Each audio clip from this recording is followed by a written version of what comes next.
Wendy Bell Radio is live. Hi, everybody. Your Happy 5 favorite words. Thursday. I do love those words. They are phenomenal words. Hi, everybody. I hope you're having a wonderful day. We just had a little scare in the studio. We're all good. No. A malfunction junction that she had a scare. Well, that's true. Some of us are able to keep our cool and... Wow.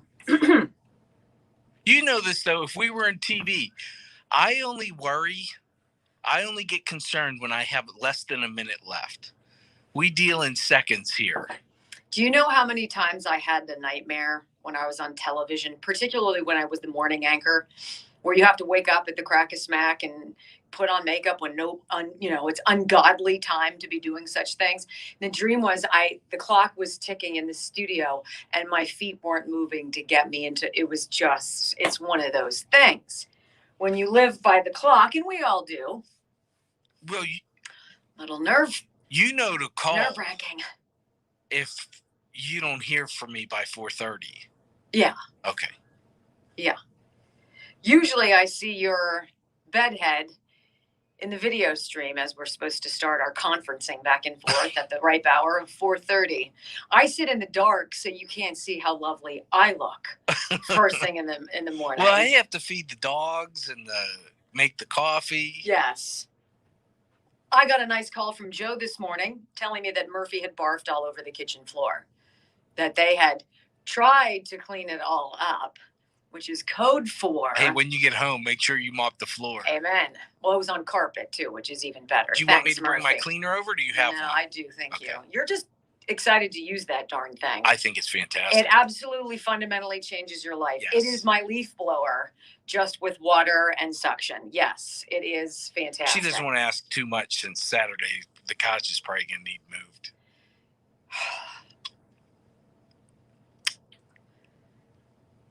Wow. As long as you don't have anything booked. What's that? As long as you don't have anything booked. Might as well just keep it open. Well, if you're going to, I would appreciate it. Hey, a heads up, I'm calling you.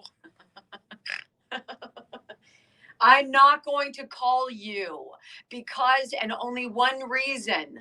I'm going to do it anyway. You will beat that dead horse for the rest of my life. I will do it anyway. That stupid glass table that you moved. We will hear about it. Twice. I don't want you I'm not a scorekeeper. Usually it's the woman who's the scorekeeper in the relationship. I'm not scorekeeping. Mm-hmm. I needed this cup of coffee today. So I bought the wrong kind of yogurt for Ryan. And he won't eat it. So now you know how I feel about throwing things away. So now I'm bringing a cup every single day and the feel of it on my... So yeah, hold my beer, George Washington. Yeah, Wendy asked what my shirt said. It says, hold my beer. Mm-hmm. Hello, Apollo. Brock, I can't say that name. Somebody wants you to take your cleaner over to their house. Latrobe, hello.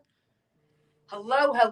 I would have never thought I would enjoy carpet cleaning the house, and I thoroughly enjoy it. Yes, it is a fun thing to do. And it makes me break a sweat. I don't know why. Florida. Hello, Florida. We've got places all over the fruited plain. Can I show my... Oh, please. Yes. My thing? Oh, this is one of the coolest things ever. This is how wonderful you guys are. No, I did put this on my Facebook page. But a listener sent this to me, and you guys truly don't understand. It's going to hang, but you guys truly don't understand how meaningful that is. Yes. We have the best listeners and viewers. Brock doesn't have time for a side hustle. The time that you guys spend creating stuff for us. The messages here. Australia. Luigi. Hello, Australia. So great to have you. Thank you. Missouri. Hello. In the Show Me State. One of my favorite places to be. Lake of the Ozarks. All across Pennsylvania. It's great to have you guys. We got a lot going on today. We got Alabama. I love when you guys start chatting with each other. What part of Alabama? It's great. So much fun. Virginia Beach. All right. Good morning, Patriots, says Mary. Good to see you, Mary. Why doesn't Brock say play ball anymore? Oh, that's a great story. I'm not so sure we can tell you. Right. It's top secret. Yeah. But it would make you angry. So Right. we'll just leave it at that. It's called petty. It's called a lot of things. Wicked petty. Florida again. It's called people claiming what isn't theirs. And hiding behind attorneys. More California. Here we go. Love you guys. Welcome. Using facts to take on the woke politicians, triggered leftists, and the corporate media. You just got to try harder not to suck. Live across the fruited plain and from sea to shining sea, you're listening to the Wendy Bell radio program.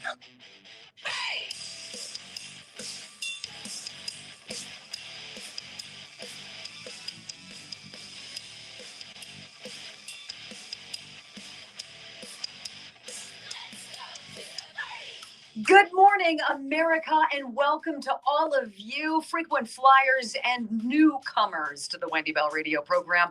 Delighted as always to share 3 hours of time with you as we walk through some common sense conservatism, a refreshing outlook in an ocean of crud. Yes, we give it to you every single day. The facts, the data, the science, all of it. So welcome aboard. I pledge allegiance to the flag of the United States of America and to the republic for which it stands, one nation, under God, indivisible, with liberty and justice for all. Amen. So I have a story for you this morning. I know they're always kind of peculiar, but they kind of lay the groundwork of where we're going to be going in the show. So when I was in high school growing up in Calabasas, California, in the San Fernando Valley, by the way, it was much less cool back then in the 80s. Will Smith lives there now, Justin Bieber, the Kardashians, Jessica Simpson. I mean, the list of celebrities who now call Calabasas home. Yeah, we didn't have that back then. It wasn't that hip. I went to Calabasas High School. Of course, I did go with Ricky Schroeder. Those of you who remember Ricky Schroeder, I loved him. And I also went to school with, yes, the Menendez brothers. You didn't go to prom with them, though. No, thank you. Okay. No, I did not. It was close. It was a nail biter, but it didn't materialize, which is a good thing. So after I successfully grew out my mullet from the basketball team, yes, you'll erase that image from your mind here shortly. I was a cheerleader. Okay, whatever. There is nothing coordinated about me. Thank goodness for my older sister, who spent the better part of the summer from my sophomore into my junior year teaching me how not to suck at cheerleading. Very coordinated woman she is. I am all arms and legs. There's nothing balanced about me at all. So how I made it onto the cheerleading squad is just from hard work, of course, and probably luck, and that she was my sister. So that summer, leading into my senior year, our cheerleading coach thought it would be a great idea for all the girls to get together, get on a bus, and go up the coast to Cal Poly, San Luis Obispo, and attend a cheerleading camp. Okay. There's so many things wrong that I could say about this journey, but I'll just tell you that when we got to said cheerleading camp, and this was not a squad I was on of acrobats. This is not like gymnastics. No, we were kind of the bad news bears of cheerleading. And I had somehow failed into the captain role. I don't know how this happened, but it did. It's true. Okay. So anyway, we're up at Cal Poly. All these other schools from across the coast are there, all walks of life. And there was there was a particular school, very large presence, lots of girls, lots of different squads, and they were primarily Hispanic. And they hated me. Hated me. Who could hate me? I mean, I'm fabulous. Brock is This dying. was pre-Twitter too. Holy cow. So anyway, I'm this skinny little thing. I'm super tan. My skin gets really dark in the summertime. They hated me. And they were out to kick my butt. In fact, it quickly spread throughout the cheerleading camp. It infiltrated our little barracks area.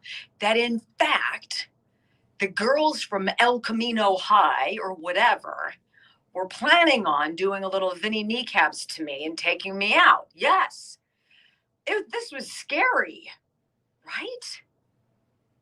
I was panicked. I didn't know what to do. So I lied. Of course, whenever you've got a tough situation, you've got to muster up a good fabrication, right?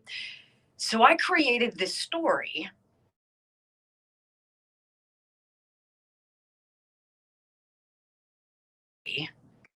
that I was Ricardo Montalban's daughter. Does anybody remember Fantasy Island? Ricardo Montalban, Mr. York. Yes, Brock does not have memory of this at all. You needed to grow up in California in the 70s and 80s, Brock. I'm sorry. With Tattoo, the plane.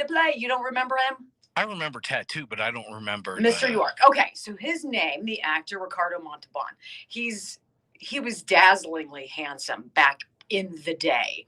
It was an obscure enough lie. And I kind of looked with my skin coloring and everything. It was just believable enough. And the lie became bigger and bigger and bigger. That yes, I was Ricardo Montalban's daughter, that I lived in this huge palace, that we had all of it. And people in California, they think fame is something really impressive.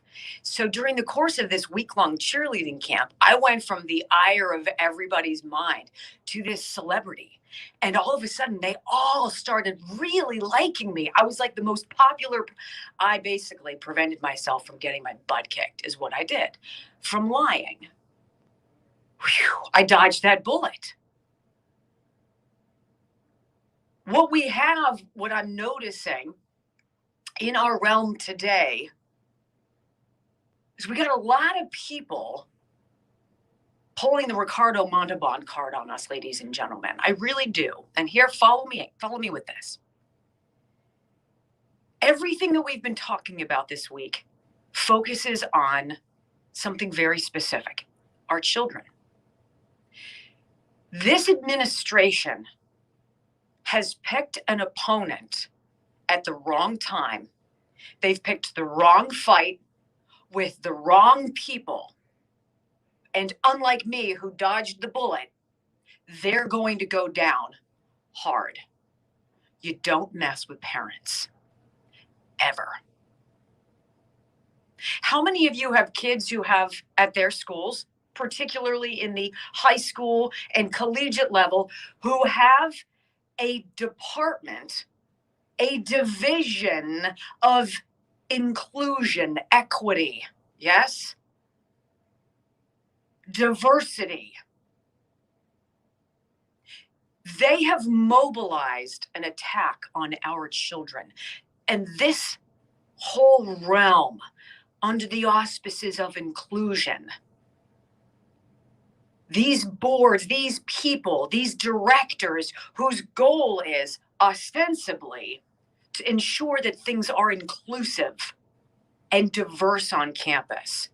What they really are is voted in by toxic school boards who have infiltrated our children's schools with toxicity, the likes of which I'm fairly certain none of us could have possibly fathomed. They've picked the wrong time and the wrong foe, because you don't mess with a parent's child. I want you to pay close attention to what's going on today. Attorney General Merrick Garland in the hot seat. Senate had its time questioning him yesterday. Parents are tapping out. Not only do we have every right to know what's going on in our children's classroom. Not only do we have the right to fight back against toxic, progressive, leftist, unhinged teachers, not only should we know exactly what's in their school libraries, not only should we be allowed to talk at school board meetings without the threat of having our microphones cut or having the local sheriff called to rough us up and haul us out. It's time for all of you in education to understand a very basic fact. You work for us. Joe Biden, pay attention. You work for us. And what you have done in 9 short months is disastrous.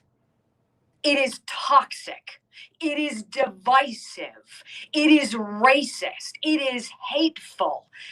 And now we're taking our country back. Wrong people to push. I have an absolutely dizzying soundbite coming up that I want to play for you, of a mother in Virginia who blew the whistle on the despicable pornography on the shelves at her son's high school. What is happening to her because she blew the whistle will absolutely blow your mind. Just yesterday in Florida, at a school board meeting there, the same book found on the shelves in their high school.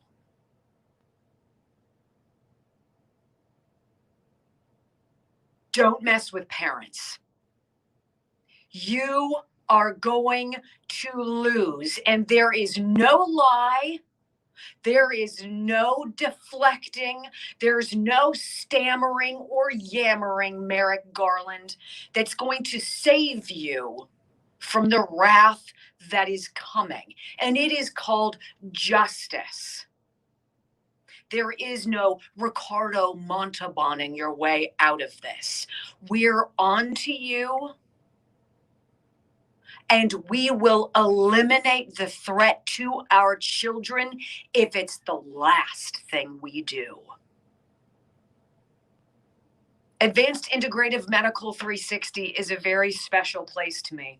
Yes, they are the main sponsor of this Wendy Bell radio program, but I have sat kneecap to kneecap with people who have lost 100 pounds, people who have had thyroid problems reversed, people who've gotten their mobility back, their lives back, their joy back.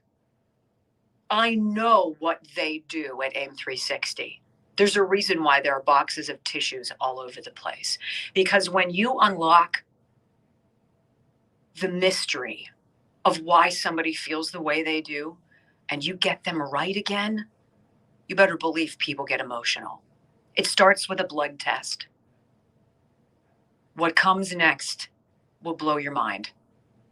Trust me, I'm a patient. So are 2 of my sons. Advanced Integrative Medical 360, 412-227-9255. No matter where you live, they'll work with you. IntegrativeMedical360.com. This Virginia mom was on Fox and Friends. What she said about the Department of Justice now being mobilized against her because she stood up and pushed back against the progressive, wacko school board in her area. Wow. Don't go anywhere. You're listening to the Wendy Bell radio program.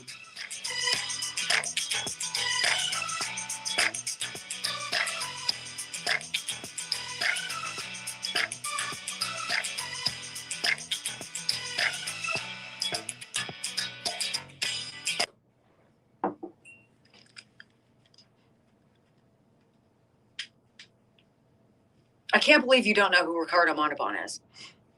It's very un-80s of you. Unfortunate. Yes, I think your phone went off. It's weird. What? It's very un-80s of you to not know. He was very handsome. He was in all these commercials. Oh, I thought you were talking about me. No, I was not talking about you. Ever. Extended car warranty ran out. Oh, is that what happened? Yeah. You got that phone call? But I can stop it real quick. Well, yeah, no, that's good. Because I was like, because I'd be like, what? Little distracting. But don't worry, I'm sure. I'm fine. I mean, you're fabulous. I'm fabulous. Yes.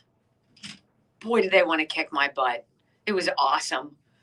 If you're going to lie, it can't be such a huge lie that tips everybody off. It has to be just under the radar enough so that there's believability, because who would make up something that stupid? I would. And who can fact check that? Correct. And that was before you could fact check. Right. Thank goodness the members of my team had my back. So I was not a Wrath of Khan fan either. Wow. Apparently that guy was in Wrath of Khan. Yes, that's right. Star Trek. Mm-hmm.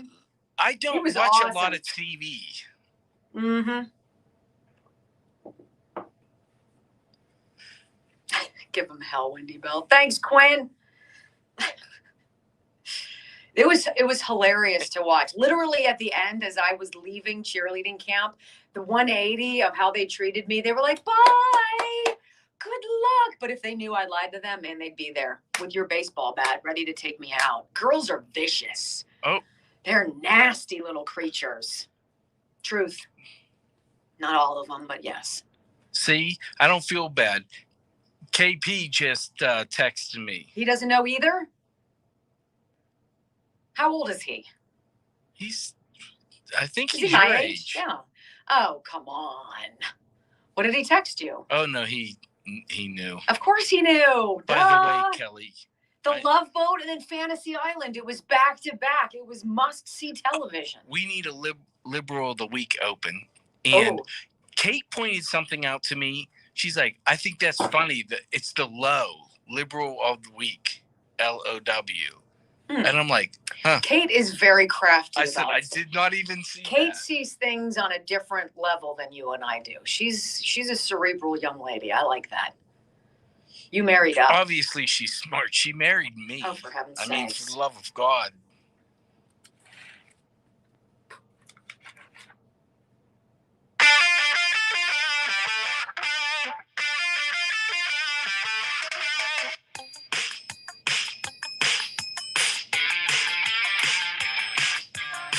Welcome back, everybody. Okay, so Merrick Garland, Attorney General of the United States, feeling the heat as some esteemed members of Congress voice the concerns that we parents have about the mobilizing of the federal government in an effort to silence parents who are against what is going on in our schools. It's been going on for far too long. But now the sleeping giant is awakened. Now going to school board meetings is the thing to do. I want you to hear Jim Jordan yesterday, or this is 2 days ago, talking to Merrick Garland. Jim Jordan, the congressman from Ohio. Because what he asks and the Attorney General's answer is going to grease the skids on what is upcoming in the hour ahead. Cut number 13, Brock, go. Will FBI agents be attending local school board meetings? No, FBI agents will not be attending local school boards meetings, and there's nothing in this memo to suggest that. Will FBI agents be attending school board meetings? No, they will not, says the Attorney General of the United States under oath. Well, Mr. General, I do believe you have some explaining to do, particularly when we want to focus our sights on Fairfax, Virginia, where the mother you're about to hear has some earth-shattering news. This mother from Fairfax County, named Stacy Langton, appeared on Fox and Friends, saying that at the school board meeting she attended recently, not only were there unmarked federal vehicles all around the place, in addition to local marked cars, there was a freaking helicopter flying overhead with its spotlight shining down on them. 25 parents showing up to discuss what's going on in her school. This is the same woman who blew the whistle on an exceedingly despicable book that's on the shelves of her kids' school. Listen to Stacy in her own words. And honestly, I have paid a heavy price because of what I said at my school board meeting on September 23rd about the pornography and the pedophilia that I found in my son's high school at Fairfax High School. And since the DOJ protest on Sunday, on Monday night, my family has been receiving daily threats. So I have threats against my children by name. I have been followed in my car with my children in my car. They have my vehicle. They know where I live. And I don't know who is putting somebody up to this, but it's obviously meant to intimidate me. It could be it's the DOJ. It could be it's McAuliffe's campaign people, because I know this is suddenly all about the election here in the state of Virginia. It could be the school board. It could be the LGBTQ community. I know there are a lot of people who are very unhappy about what I said at the school board meeting. I don't know why people have a problem with what I said, because I don't know who is in favor of pornography in their children's school. This isn't a political issue, and even the liberals shouldn't be happy that there's porn in the schools. So I'm not getting a lot of sleep right now. Nobody's sleeping in my house because we can't be sure that we're safe. So I understand Merrick Garland is actually testifying today at the Senate, and he's going to talk about mobilizing the FBI against parents. Maybe he should mobilize the FBI into who's threatening my family. Yeah, and then what do you do when you find out it is the FBI who's threatening your family? This is where we are. In 9 short months, this is what the wacko, progressive, leftist ideology, this is where it's taken us. Whereas parents, if we want to stand up and speak out, and it is your First Amendment right to do so, you might just pay the price. We're going to follow you. We're going to call you, and we're going to threaten you and your children whose names we know. You've picked the wrong fight, leftists. This is not your time. You absolutely must know this. You will lose. The sound I have from Senator Josh Hawley of Missouri, from Tom Cotton of Arkansas, from Ted Cruz. Wait until you hear the Attorney General who came this close, perhaps the one thing worthwhile that Mitch McConnell has ever done in his 40 years of failing the American people, is preventing that man from failing upwards onto the Supreme Court. When you hear Merrick Garland, when you listen to his voice, he's got the Joe Biden disease. Where am I? What am I doing? Or am I just trying to lie poorly? Don't try to Ricardo Montalban us, bro. We're going to take you down. Coming up next on the Wendy Bell Radio program.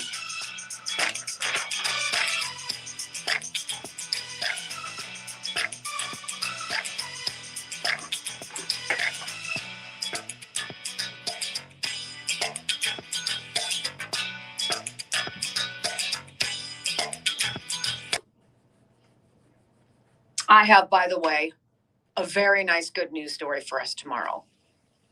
So, guys, don't forget, later on in the show, ask us anything, ask me anything. We're going to do that probably at 11. I'd love to open up the lines and do kind of like an open line for you. What do you want to talk about? I know as a mom, and as I see like the tide here turning, I hit home on that. You might have other things you want to talk about. I'm happy to hear about it, and I'd love to hear your thoughts. So that's at 11, and then Brock wants your bad jokes. Yes. WBRBrock@gmail.com. Is our new email up yet? I believe it is. Okay, because we need to look at that. Because we have very easy new emails Yes. that I just paid for.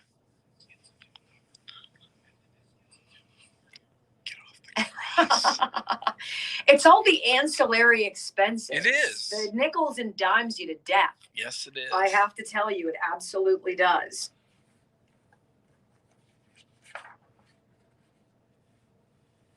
Oh, I'm so angry that woman and her cohorts, the other parents, stalked by clearly federal agents.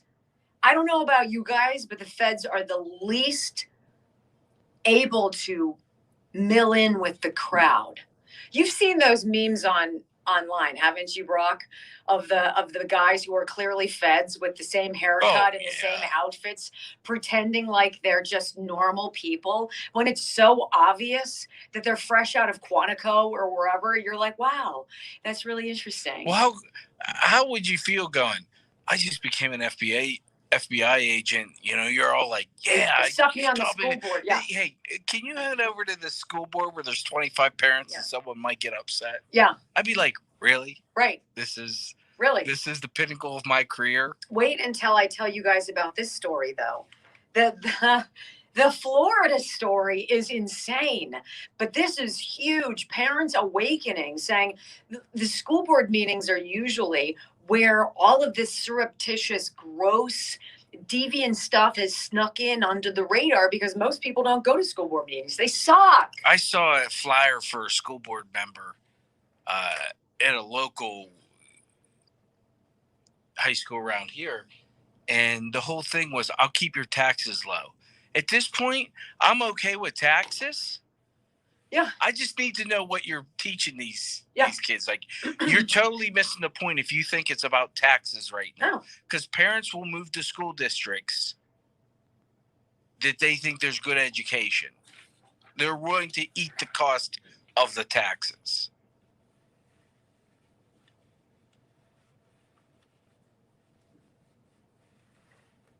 Hey, you know what? I think it's fascinating, though, that in a relatively short period of time, the Senate has a judiciary hearing on Department of Justice oversight because of this. In a world where things never happen at all expeditiously, you have to look at this with some like, wow, you moved with alacrity. Thank you. Is that a 25-cent word for you? Yes. We should have like a coin jar. We should have a jar that you have to put money into every time you use a 25-cent How about we do it this way? We'll put a jar over there every time you use bad grammar. And then we'll be able to eat in no time. We'll just make it $1. Just an easy. You know what? Hey, just we make it an need even to, buck. we need to renegotiate after work. Really? I'm gonna need a raise if we implement the bad grammar fee. Doesn't your 7th grade English teacher listen? I don't know. Yes, she said she does. You just Ricardo Montalban me. Mm-hmm. Yes. I could be his daughter. He's fabulous. Meanwhile, he's like, thank God I didn't have to deal with that liar. He'd be honored. I thought you were heading toward the flute story. No, where Cynthia Swenson and Sue Hanley wanted to kick my butt. There's multiple stories where someone wanted to kick your butt. I just really knew the flute over the hillside story. Right. Some things never change. There's some people that still want to kick your butt. It's okay. I know agree. what? If I trigger you that way, I'm doing something I've right. told you before. You've triggered so. It's not even many. There's not so many. So you're so good at it. They troll me now. I think that's fantastic. I love it. I think it's fantastic. I love it. It's great. It's better than being irrelevant. They listen and hang on every word. Welcome. Thank you for letting me live in your brain. It's been so much fun.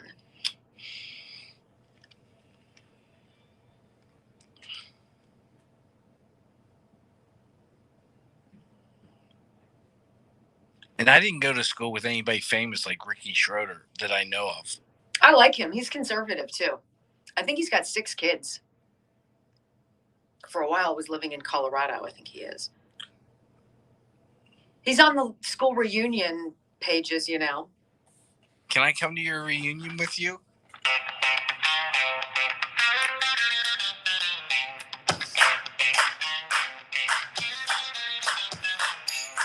Welcome back, everybody. Before I dig into the sound of Merrick Garland just getting absolutely blown to bits and then having all those pieces mailed back to him yesterday by senators in this judiciary hearing on oversight of the United States Department of Justice, specifically to address why in the world would the Attorney General send out a memo to the Department of Justice and then to the FBI, under which obviously he serves, telling them to be on the lookout for specific behaviors, specific infractions of law.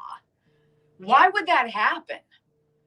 Right? What kind of evidence did you have? What kind of proof did you have, Mr. Attorney General? You're going to hear that. But before we get there, and there is video to accompany this, but because of FCC regulations, I cannot show it to you. It is that filthy.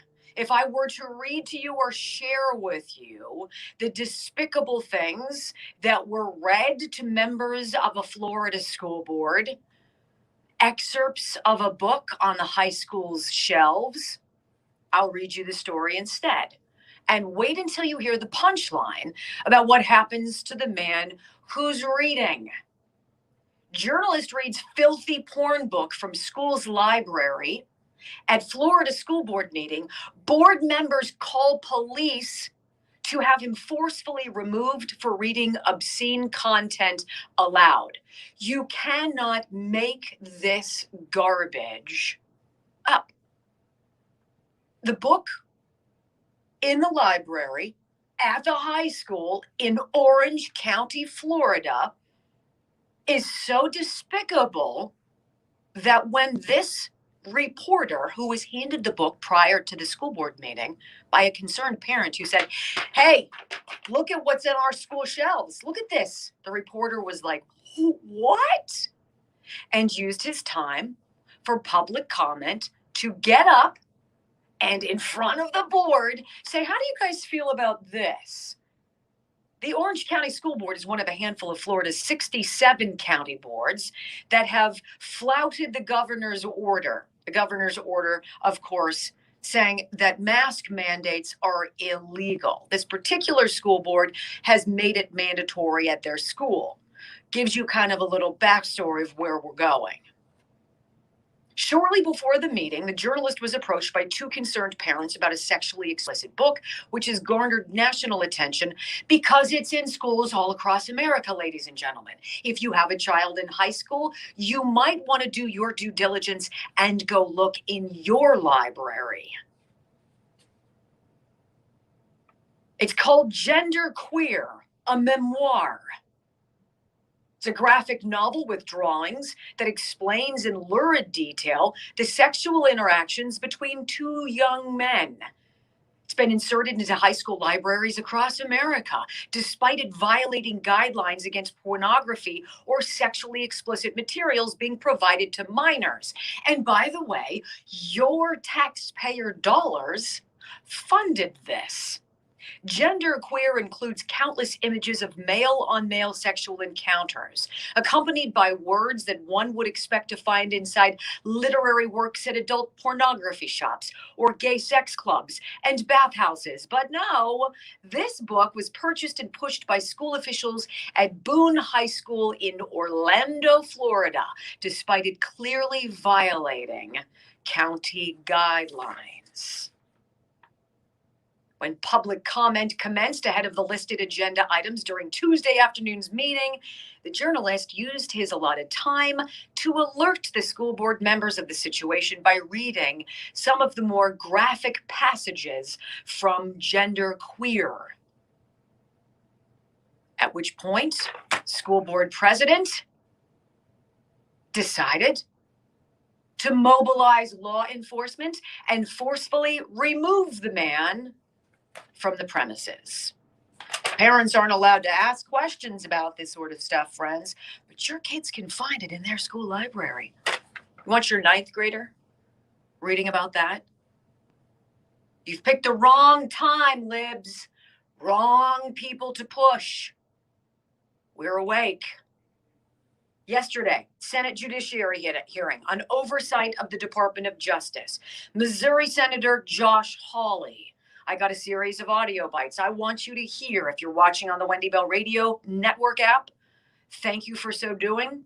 You'll see this live. Throughout the hearing, Merrick Garland denies seeing very specific materials sent out by his own Department of Justice. Bad lie. Bad lie. Clip number 1. It has United States Department of Justice on the top of it, and you're telling me you haven't seen it? Who's the memo from, Senator? The United States Department of Justice, United States Attorney for the District of Montana. I have not seen a memo from the District of Montana. Not high enough priority for you? That's not the question. I don't. It is the question. Answer my question. Is it not a high enough priority for you when you're threatening parents with 13 different federal crimes?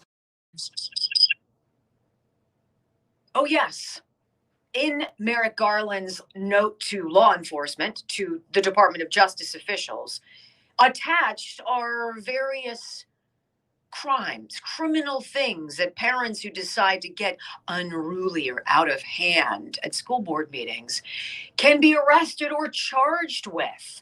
There is one simple goal here, ladies and gentlemen, to continue to push the agenda that infiltrates our schools, that the majority of us who have working cerebral cortexes are totally against,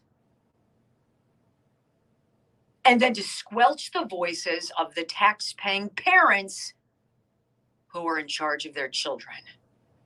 Cut number 2, when Merrick Garland says, I don't know, what are you talking about?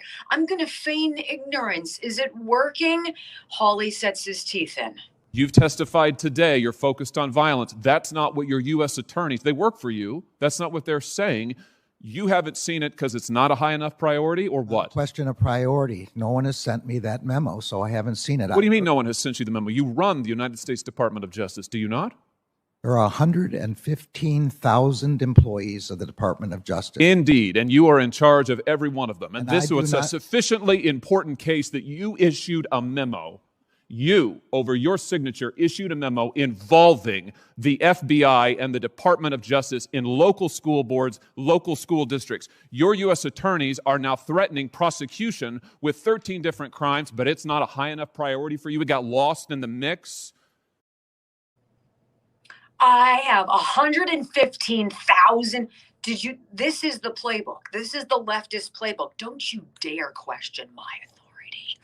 I'm very important. Really?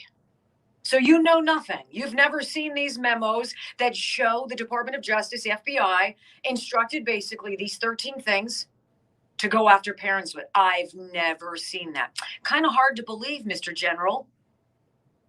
In fact, Josh Hawley says, this is all planned. You knew this would happen. Cut number 3. I'll send again. I've never seen that memo. That's what concerns me, General Garland.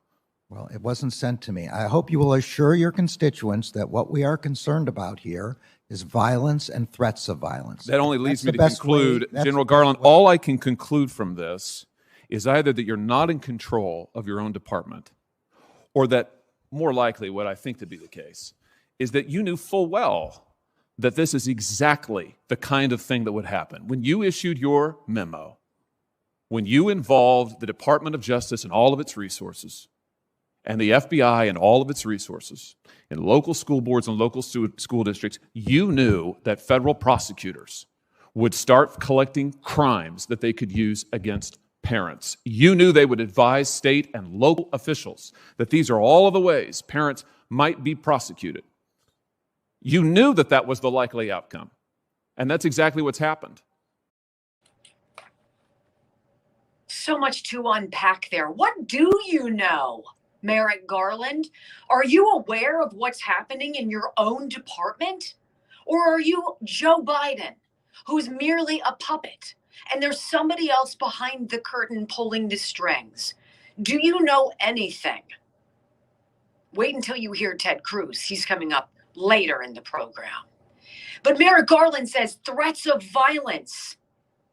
Yeah, how about the threats of violence that took down the father of a 9th grade girl who was raped in a bathroom by a quote unquote transgender student in Loudoun County, Virginia? The only violence we've really seen at school board meetings, sir, is the bloody lip, the torn shirt, and the images splashed across the internet of Scott Smith shackled, essentially, hands behind his back, with police officers all on him, as he merely was trying to tell his lying, filthy, progressive school board that they were covering up his daughter's rape. And how do you explain, Mr. Attorney General, the FBI attending the school board meeting in Florida? Or excuse me, in Virginia? Why is there a helicopter circling ahead? Why? Because that's the plan. Hey, parents, don't you try to get out of line. We got our eyes on you. Oh, wrong fight, wrong foe. Cut number 4. Hey, Mr. Attorney General, you're okay with the way these parents are being treated? Listen to this. And we're talking about parents like Scott Smith, who's behind me over my shoulder. This is a father from Loudoun County, Virginia. Here he is at a school board meeting. He was forcibly restrained. He was assaulted. He was arrested. Why? Because he went to an elected school board meeting. He's a voter, by the way. He went to an elected school board meeting to raise the fact that his daughter was assaulted, sexually assaulted, in a girl's restroom by a boy. This is what happened to him. Now, you testified last week before the House that you didn't know anything about this case. I find that extraordinary because the letter that you put so much weight on, the letter that's now been retracted, it cites this case. It cites Mr. Scott's case directly. There's a news article cited in the letter. It's discussed in the letter, but you testified you just couldn't remember it. Maybe this will refresh your memory. Do you think people like Scott Smith, do you think parents who show up to complain about their children being assaulted ought to be treated like this man right here?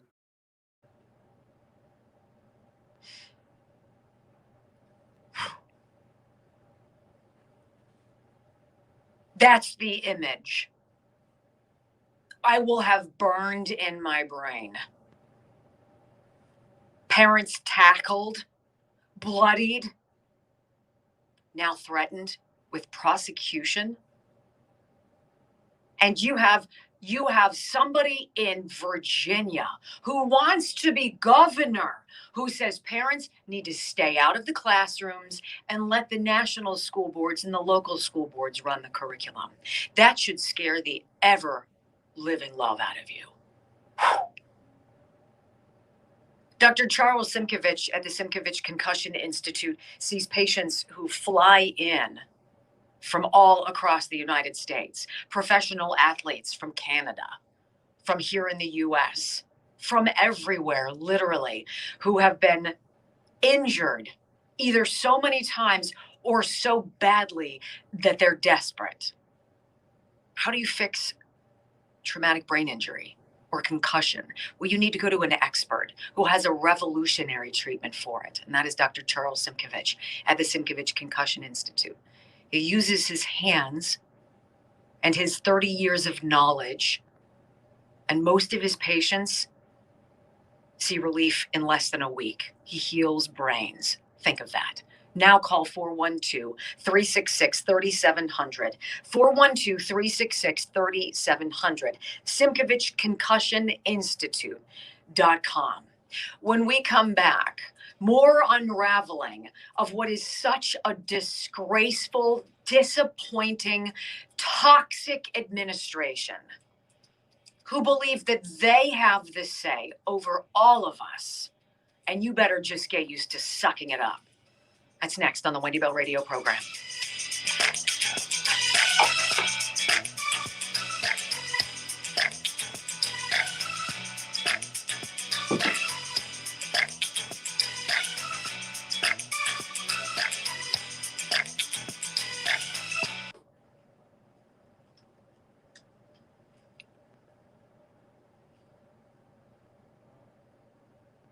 I don't understand. I mean, take the CRT out of it. Take all the ancillary things out of it. Whatever has. That's the point, though. It's not ancillary. That's the whole thing. But Go take ahead. all the arguments. Okay, take all the arguments out, the bullet points out of it. How can anyone get behind that you shouldn't be involved in your kid's education? That's where you lose me, right? That's where you lose me, because it's not about. Sure, I want to be involved in the kid's education. It shouldn't take CRT. It shouldn't take porn in your library. It shouldn't take any of that. You should want to be involved in your child's education. You add all this up, though, and this is why the Democrats are so fierce with not allowing parents to have choice. Sure. You're this not is allowed to choice. have. How do you vote for a party as a parent that doesn't believe that you should educate your child where you want? Why in the United States is your zip code or some random gerrymandering of your district dictate which lousy public school you can go to? Look, just because my economics don't allow me to live in a really nice area where the public schools, by and large, well outperform those in my school area, why can't I use the money that the public schools already get and take my child somewhere else? Oh, you can't do that. We can't indoctrinate them there. Hello? And who's the people fighting back against this every single darn year? Republicans. They believe in your choice to go where it's best for you. Yeah, I don't know how you fight that. I don't know. This is how I feel about California. You guys, you get what you get. I feel badly for the folks in California who are not down with what's happening. Time to get the heck out. I would move so fast, it's not even funny. Beautiful state, some lovely people, some of the most beautiful topography you will ever see. Not worth it. Not worth it. It's crazy town.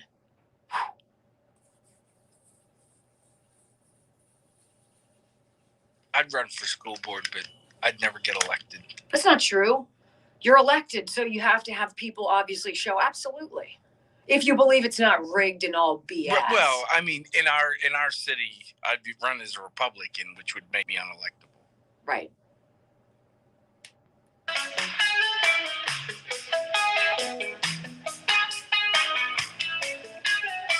So it sounds complicated when you're listening to these audio sound bites, right? There are memos, there are notes, there are letters. But what all of this inquisition is predicated on the letter written by the two folks with the National School Board Association. One who's now failed upward into the Biden administration, into the Department of Education, which is scary as nuts. It is in that letter, after Scott Smith was virtually tackled and thrown to the ground for speaking out about his daughter's rape at school, that was covered up and lied about by the school superintendent. It was after that happened that this letter from the School Board Association, the national framework, without the approval of all the ancillary school boards across the United States, at last count, 22 of which have pulled out of the National School Board umbrella because of that betrayal. They write a letter to Joe Biden saying, hey, we've got some problems, alleging threats against school board members. Ladies and gentlemen, I'm still waiting for any threat to be furnished to the American people. Give me one. Give me one video. Give me one email. Give me one altercation in the parking lot. Just one. Because if you're going to base a letter, National School Board Association, asking the President of the United States to use the Patriot Act against parents who have every right to voice their concerns about the wacko stuff going on in their schools, you darn well better have some good proof, some good evidence. So Merrick Garland runs with that. He runs with that letter alleging threats against school board members, never researching it. He's an attorney, ladies and gentlemen. He was considered as a viable option for the United States Supreme Court, and he didn't do his basic due diligence in finding out the motivations of the people who wrote this letter, asking for the president to mobilize the Patriot Act on parents. Are you out of your minds? And then, with that failure being said, he decides to take the ball and run with it and sends out a memo to his Department of Justice folks saying, hey, be on the lookout. This is a problem, I'm told. Parents are doing stuff I'm hearing. Here are 13 things that you can nail parents on if they decide to push the envelope. And then what happens? Well, in Fairfax County, Virginia, the FBI shows up at a school board meeting. Merrick Garland lies about it. No, we're not going to send the FBI, but they already did.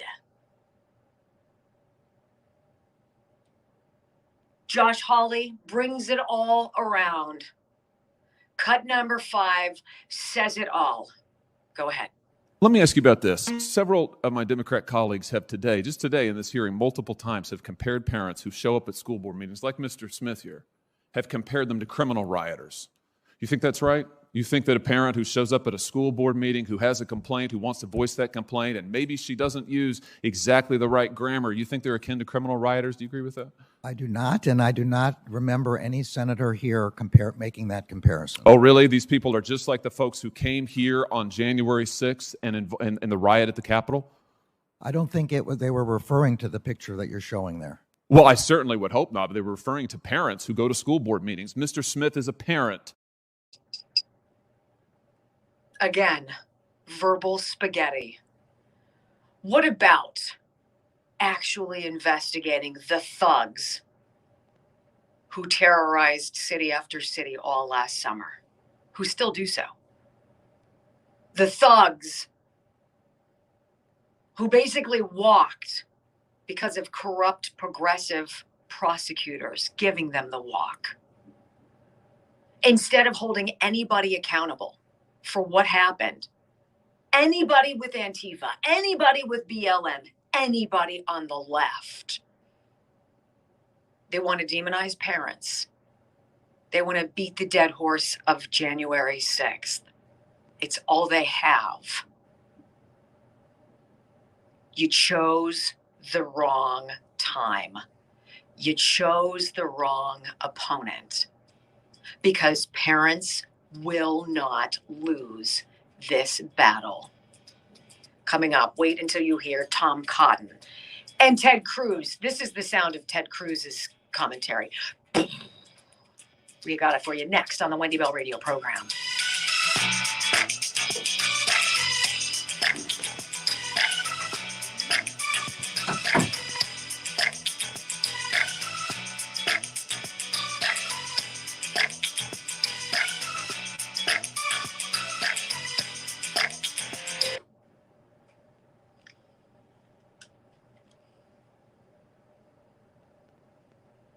I would say it's probably too late for me to run for school board. What's the election next week?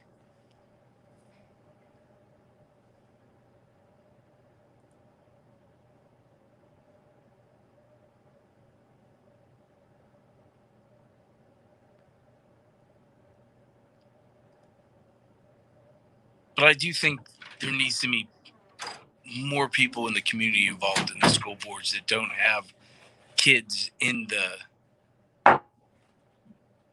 curriculum at the time. Someone that's going to take the time to say, let me look at the curriculum, because I don't have a child that is going to come home and tell me what they're learning, that I'm going to legitimately have to look at the curriculum. You know, sometimes it's a fresh pair of eyes that doesn't have a vested interest other than my taxpayer money not being spent on crap that doesn't benefit the kids in the school. We have an education crisis in this country. What's that? We have an education Oh, we crisis do. in this country. We have failed generations of Americans. We are absolutely not a nation of extraordinary education, period. And Terry McAuliffe is running on a platform of a world-class education in Virginia. Why don't we already have that? Because you're corrupt. Because that's not the point. Because the point is to infiltrate, not to educate. There's a difference. Once again, I think you start with, before you teach anything about inclusion or diversity, kids don't understand diversity. It means nothing to them. They don't see it like adults do. They don't have opinions that are formed yet to see that. Teach them how to read. Let them educate themselves later on in life by picking up a book by Martin Luther King and reading his speeches. Reading some Thomas Sowell. Thomas Sowell does not write on a level that would transcend children, especially high schoolers. Even middle schoolers would be able to understand what he talks about. It's brilliant in its common sense. And it's so basic. He actually has one called Common Sense. This administration has done more to unravel the progress that had been made in the decades prior than any I could have even possibly imagined. I mean, we saw it coming, but I'm not so sure we saw it at this speed. No. I'm a huge Thomas Sowell fan.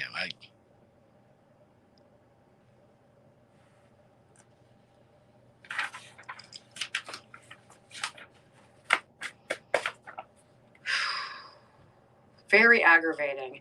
Brock and I were actually on this stream last night, kind of talking about the show today and some of the things that we had both seen with this Senate hearing. And literally my last, right? I was just sitting like this, and it defies words. The degree to which people have to be evil to want to do this, It defies logic. Like I said before, humane. When you don't decency. When your big thing is not to just worry about the education and saying that parents shouldn't be involved. Like what? Why are you telling parents not to be involved in their child's life? You wouldn't say, "Hey, don't lock up your guns." That's essentially the same thing. Democrats would never say that. Democrats say don't own guns. But it's like them saying don't lock up your guns. A responsible parent should lock up your guns. A responsible parent should be involved in your child's education. It's just, to me, it's common sense. I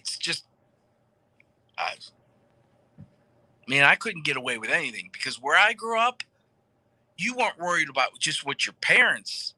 The neighbor would call me like, "Do you see what there was a community let me tell you watch. what your son's doing." And then you came home and you got the Wendy Bell treatment. Go ahead and ask the question. Because you knew, this is where I learned that parents don't ask questions they don't already know the answer to.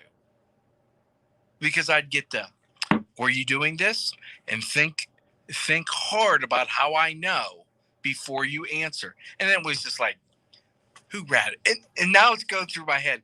Wasn't the first thing to lie. It was, where was I? Who saw me? My kids are way better behaved than I was. Like, they don't get into trouble. They really don't. I did.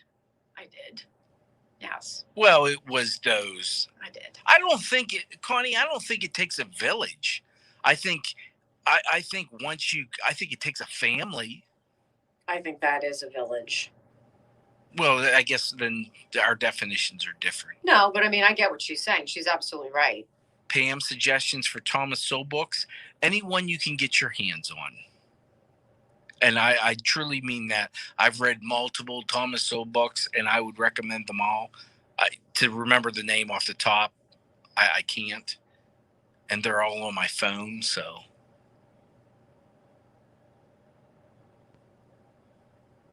Yeah, Oregon is a disaster. Beautiful place. Gorgeous. Beautiful. Loved it. Terrible politics. Loved and it. Failing politics. Where are the benchmarks?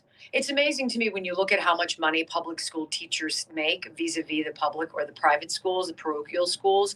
I mean, it's like 3-to-1 what they make. Shouldn't there be benchmarks? Now, granted, families are responsible for kids and their education. And that's the biggest part. See, the teachers don't want the parents' involvement in the school, but they don't want to be held accountable when the child fails. Yeah, right. So it's like, it which was one Johnny's is it? fault. Which Johnny's one an is it? idiot. You can't have it both ways. But that is this, they want it always.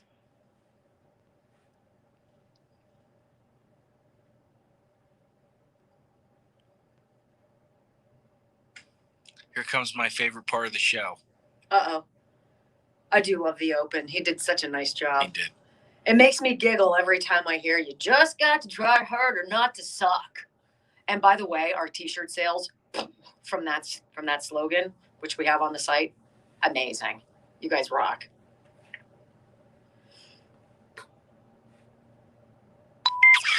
Using facts to take on the woke politicians, triggered leftists, and the corporate media. You just got to try harder not to suck. Live across the fruited plain and from sea to shining sea, you're listening to the Wendy Bell radio program.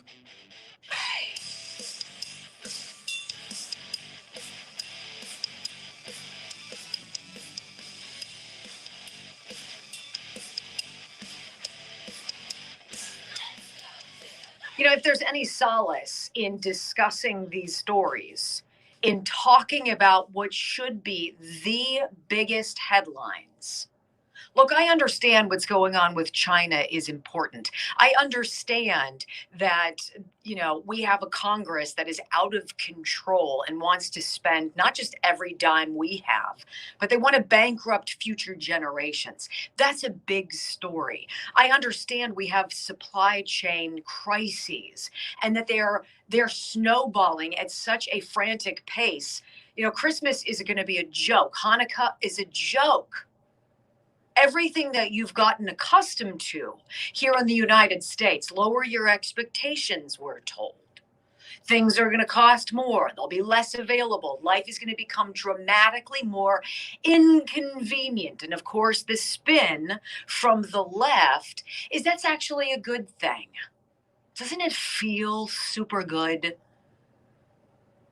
The reason I'm hammering this home is because there are people who are not asleep at the wheel. There are members of Congress who are fighting the fight that we fight every day on this program. They just need more allies. I say they need more veterans. And I'm super hopeful that 2022 will usher in a freshman class of congressmen and women that are by and large packed with veterans. Why? Mission focused, not me focused. And there's a huge difference.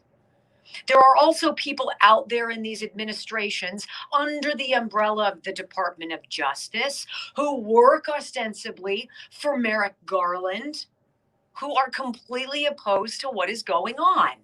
And they have spoken up. They have received the memo that the Attorney General sent saying, hey, be on high alert. There are threats of violence against school boards, parents, pushing the envelope. Here are various laws they might break, provisions that you can nail them on. And there are people out there in the FBI who are not cool with this. And that is where we come to the next line of questioning. Tom Cotton does a fantastic job. The senator from Arkansas. I want you to hear his line of questioning of Merrick Garland. Because what he further pulls back is the scab of Merrick Garland's incompetence. It's like Pete Buttigieg, gone, AWOL. Where is he? Is he back from paternity leave yet? Failure. Look at Alejandro Mayorkas. How are things going at the border, guy? Failure. Miguel Cardona, or whatever his name is, the Department of Education. How are things going, Miguel? Well, when you decide to hire and allow to promote and fail upwards, the lackey president of the National School Board Association who asked the president of the United States to go after parents as domestic terrorists. I mean, really? Has this administration done one singular thing that doesn't suck? That is good for any of us? That paves the way for a prosperous tomorrow, or God forbid, a road down the line that our children will inherit that will actually be meaningful and affordable and competitive and extraordinary? Or is this the point? We're going to plant landmines everywhere and just slowly, death by 1,000 explosions, dismantle all of the progress that has been made throughout, I know, my lifetime. Senator Tom Cotton asks Merrick Garland, you know, there's pushback. Some dudes in your agency are not down with being mobilized to take down parents. What about that, Mr. General? Go ahead. Outrageous directive sicking the feds on parents at school boards across America. When you crafted that October 4th memo, did you consult with senior leadership at the FBI? My understanding was that the memo, or the idea of the memo, had been discussed with the FBI before it got. Did anyone at the FBI express any doubt or disagreement or hesitation with your decision to issue that memo? No one expressed that to me. No one? To me. No one expressed that to me, no. Because a lot of them have contacted us, and they said they did, Judge. I'm sorry? A lot of FBI officials have contacted my office and said that they oppose this decision. Well, I doubt any of them spoke to me about it, because I didn't speak to no one. All right. Made that All right. to me. What do you do? What do you do? What is your job? Does anybody else get the feeling as they're looking around that we've got a lot of people in this country who don't work, who don't literally move the needle ever? What are you paid for? What is your job? How are you doing in that job? If your answer is to the question, did you speak with any of the leaders in the FBI before you send out this memo telling them that you want them to go after parents? His answer as the head of the Department of Justice is, it is my understanding that those conversations were. Shouldn't that conversation involve you? What in the Sam Hill are you doing besides failing the people of the United States? What does the National Security Division have to do with parents? Why, Tom Cotton is asking, why are you doing this? Under what purview? What's your justification? Cut number 10. Well, I have in my hand right here that I'll submit to the record a letter from one of your U.S. attorneys to all of the county attorneys, to the attorney general, to all sheriffs, to the school board association of his state, in which he talks about federal investigation and prosecution. It's not about meetings, it's not about coordination, it's about federal investigation and prosecution. Did you direct your U.S. attorneys to issue such a letter? I did not. I have not seen that letter. It's got 3 pages. It's got 3 pages of spreadsheet about all the federal crimes that a parent could be charged with, to include the ones you cited. Did Maine Justice make this spreadsheet, Judge? I don't have any idea. My memorandum speaks specifically about setting up meetings, and I'll just read it again, convene meetings. Judge, we've all read your memorandum. Well, we've also heard you dissemble about your memorandum. I have, and the record now shows, one of your U.S. attorneys sending out a letter about federal prosecution investigation and list in detail the federal statutes for which you could be prosecuted. Do you see the similarity between Garland and Biden? Except Biden's case is more advanced because he's angry too. He's got that angry, salty toxicity to him. Merrick Garland just looks bewildered. He's baffled. I don't know. Does that alarm anybody out there? I know it does, because you feel the way I do. I'm alarmed that this guy has an army of lawyers and law enforcement officials that he can mobilize to do anything at a whim, and yet he cannot answer basic questions about targeting parents. The best line, though, number 11. This says it all. It gives me confidence, gives me some faith in Congress. You've cited as the basis for that directive the National School Board Association's letter of September 29th. Was that directive being prepared before September 29th, before the School Board Association letter was issued? I don't believe so. Certainly, I didn't have any idea. So it was only prepared okay, I think that answers the question. I already answered that question So you keep citing the school board letter and news reports. Right. One of the news reports cited in that letter, which you presumably mean, is from Loudoun County, Virginia. No, that is not what I was talking about. Well, you keep citing news reports, and that's the most prominent news report that anyone in America has seen. That refers to Scott Smith, whose 15-year-old daughter was raped. She was raped in a bathroom by a boy wearing girls' clothes, and the Loudoun County School Board covered it up because it would have interfered with their transgendered policy during Pride Month. And that man, Scott Smith, because he went to a school board and tried to defend his daughter's rights, was condemned internationally. Do you apologize to Scott Smith and his 15-year-old daughter, Judge? Senator, anyone whose child was raped is the most horrific crime I can imagine, and is certainly entitled and protected by the First Amendment to protest to their school board about this. But he was cited by the School Board Association as a but domestic terrorist, which we now know that letter and those reports were the basis for your. No, Senator, that's wrong. Shameful, Judge. This is shameful. This testimony, your directive, your performance is shameful. Okay, that's not. Thank God you are not on the Supreme Court. You should resign in disgrace, Judge.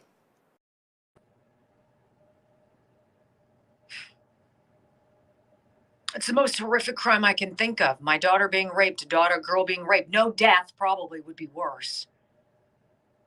But how far are we away from that?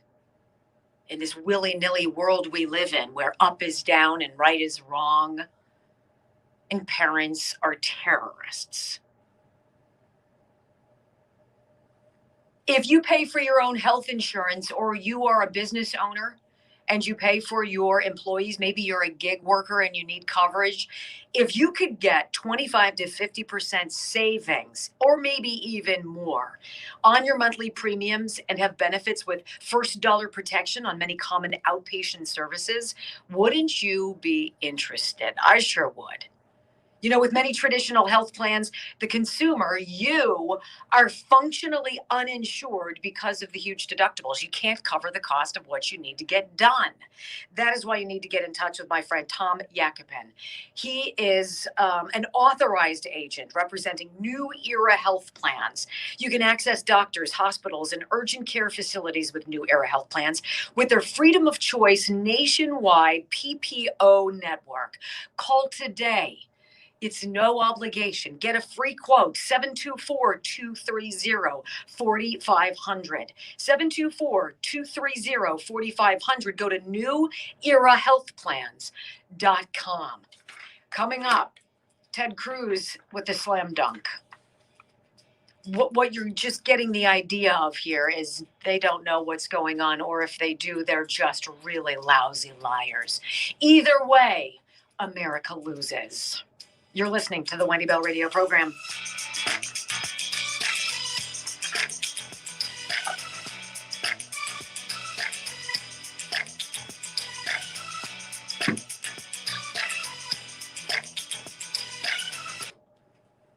I'd like to thank Ireland Contracting Ireland Contracting is one of the sponsors of this program. They're, in fact, sponsors of the BS board, as you see every single day. And Gary and Diane do something really special with their 30-year business together. They have the strongest word of mouth referral out there because of the work they do. They have the best Amish installers who are just amazing craftsmen. And they're an Owens Corning Platinum Preferred dealer, which means they're considered one of the top 1% of roofers in the country. And they're selling Owens Corning new roofing color. It's called Bourbon. It's beautiful. If you haven't seen it, but you've got a roofing project that you've been considering, go to Ireland Contracting right now and check out this new color. It's so beautiful. It's kind of weird to call a roof beautiful, but why should it not be? Ireland Contracting, roofing, siding, soffit, fascia, windows, skylights, they do it all. 1-800-NEW-ROOF. Go to IrelandContracting.com. Tell them we sent you. We love them. For you guys asking about Thomas Sowell, it's Sowell. The ones that I have read is Civil Rights Rhetoric or Reality, which is really good. He has this really beautiful way of expressing complex topics in very simple but certainly smart ways. Like, he doesn't dumb it down for you, but the way he communicates. But he does dumb it down. But he does, right? This is the one that I really like and have given it to other people. It's Economic Facts and Fallacies. The way he describes why things don't work, like mass transit. He describes it from an economical standpoint of mass transit takes away people driving to a store because the bus stop might not be close to them, or it might bypass that strip mall. And he explains why strip malls have lost a lot. It's just right. And he dumbs it down so a guy like me can understand. Wouldn't you want somebody like Thomas Sowell on your team if you're going to talk about infrastructure? Oh, I mean, like, he is an economist. These are the minds that you want to tap into, not just those who want to get $200 million for their, friends and buddies. And he is an economist. That is what is his main job, I guess.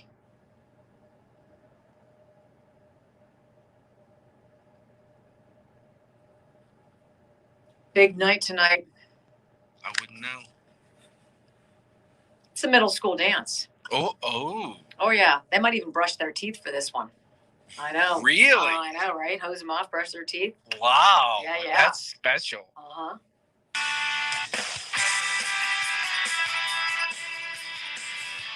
All right, so we do have time to get to Ted Cruz, and I want you to hear cut number 14. This is so important. If you're going to say that parents are domestic terrorists because they're so threatening to school board members, you've got to have some evidence. You've got to have proof. It is the basis of our entire legal system. Do you have the proof that holds the water for the case? Ted Cruz nails it with this. Pay attention. Okay, 15 of the 20 on the face of it are not violent. They're not threats of violence. They're parents who are unhappy. Yet, miraculously, when you write a memo, the opening line of your memo, in recent months, there has been a disturbing spike in harassment, intimidation, and threats of violence. You know what? You didn't look, and nobody on your staff looked. Did you even look up the 20 instances? As I testified, the decision to send a memo is for an assessment. Did you look up the 20 instances? I did not read. Did anyone on your staff look them up? I don't know the answer, but it's not but of course you don't. In general, there's a reason. Look, you started your career as a law clerk to Justice Brennan. You've had many law clerks during the year, during your time as a judge. I was a clerk to Chief Justice Rehnquist. I'll tell you what, if I drafted an opinion for the Chief Justice and walked in and it said, there's a disturbing pattern of violence. Well, Ted, how do you know that? Well, I got an amicus brief here who claims it. You would fire a law clerk who did that. You're the Attorney General of the United States. Boom. That's the fact right there. That's the wrap up smear, ladies and gentlemen. We don't have proof. We're going to create an allegation. Then we need people to run with it so it sounds believable. And the more that happens, then it'll be reported on. And then we have a basis for action, and it's been validated. That's exactly what just happened.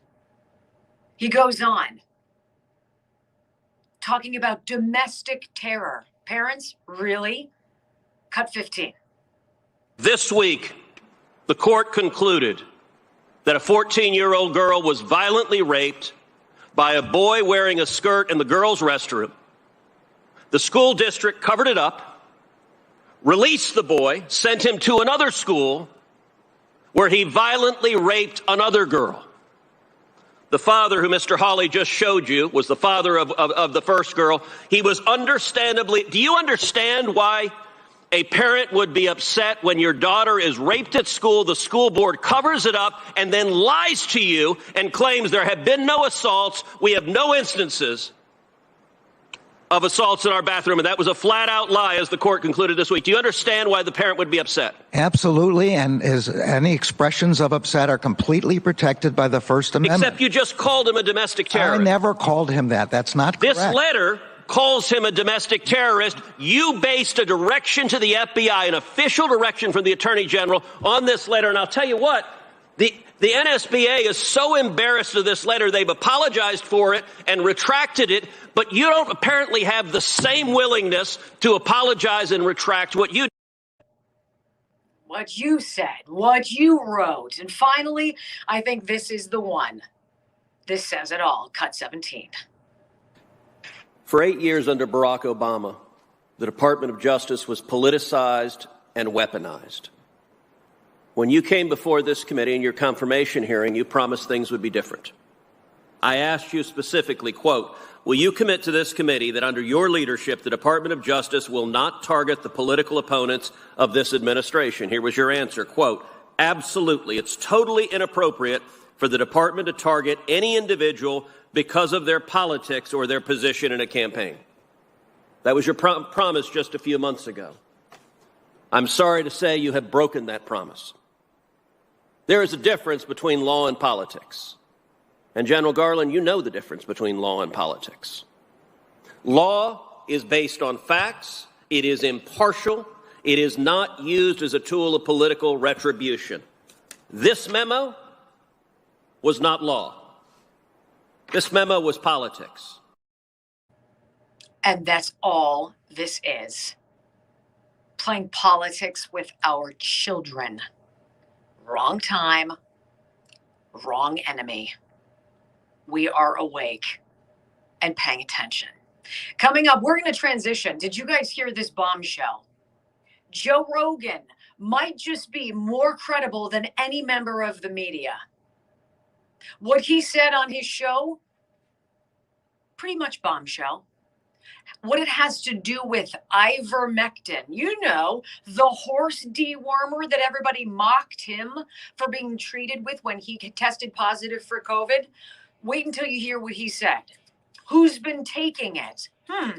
For thee, or for me rather, but not for thee. I got those details coming up next on the Wendy Bell radio program.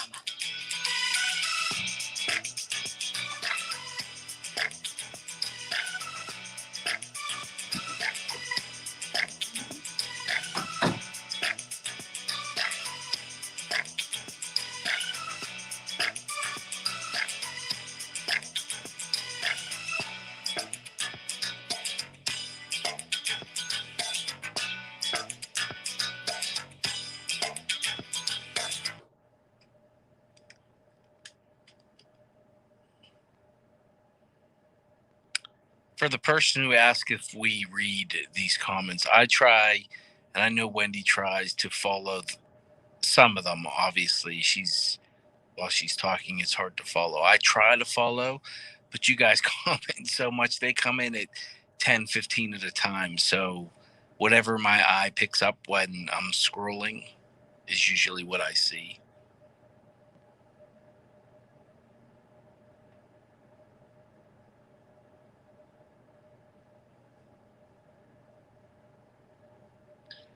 Merrick Garland needs to go. Another one. Can you imagine answering if your boss came in and started questioning you on what are you doing? Where's the paperwork? Where's your TPS report? And you're constantly answering, I don't know. I mean, you wouldn't accept that from your kids. You wouldn't accept it. My parents wouldn't accept it from me. I don't know. Well, this is happening on your watch. What's going on? I don't know. I mean, at least give us let me get down to the bottom of this. No, we just get, I don't know.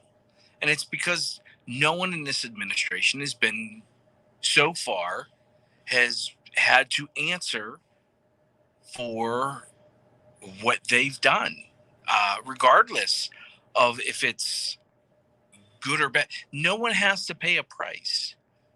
Dr. Fauci can lie to Congress, and we can all know he lies to Congress, but we'll just move on. It's time to move on, move forward. It's time that some of these people have their feet held to the fire. And until you do that, when you let these guys continue to lie to Congress, it presents a problem because it presents a pattern. If you let your children continue to lie to you, they're going to continue to lie to you. Where is any of you take an oath for a reason. You cannot lie. Like, does that mean nothing anymore? Are we that far gone that something as serious as testifying before your government is just a triviality? Are they so used to lying that it just kind of happens? Like, where's the justice? I think what it's come down to is everybody's coming up on their own truth. You know, this came out probably a couple years ago, where people started with their own truth, their own facts. You can have your own opinion. You can't have your own facts. You can't have your own. Well, look at what the federal government just did with passports. You can be a male, a female, or you can be an X. Isn't that what they said? You could be an X. Like, man, I don't know. Well, yeah, because there's science. If we're told we're supposed to trust science and facts and data, and then you want to blur the lines over here and say, except when it comes to gender and biology, that, if you want to talk about that, we're going to absolutely excoriate you, because that's one of our pet projects over there, to create more strangeness in the world, to give a voice to those who've been voiceless. What are you doing? Meanwhile, those of us on the right who are just like, look, we're basic people. It's not like we don't care, but we like biology. We know facts. This has never been an issue until the last 5 years. And you're trying to tell us that we're wrong. You're trying to cancel a comedian, Dave Chappelle, because he hurt your feelings. Suck it. Seriously. Enough. It's a shame that so many people have sold out. It's, so many people, and I don't know what that number is, but so many people apparently have a price that isn't that high. You know what? And we've had that conversation, Brock. I'm glad you brought that up, because it's so true. What's your number? How much money gets you to completely change your values and become corrupt? At what point can you be bought? I don't have a number. I would say I don't have a number. I don't have a number, but all I know is it would have to be enough for me to go off the grid. Yeah, but you're stuck looking in the mirror, bud. You're stuck inside yourself. I was just gonna say the internal. That's struggle. the worst part. Right, it is. Right? Anybody can say anything about us, and it's like, okay, I don't know you. I don't care what you think. Whatever.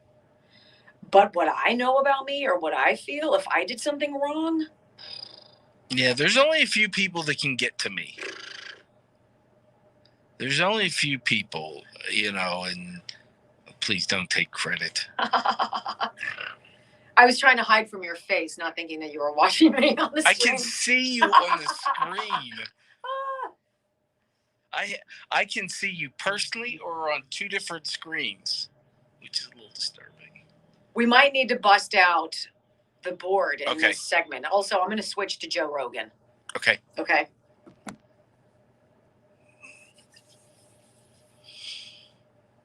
My back hurts.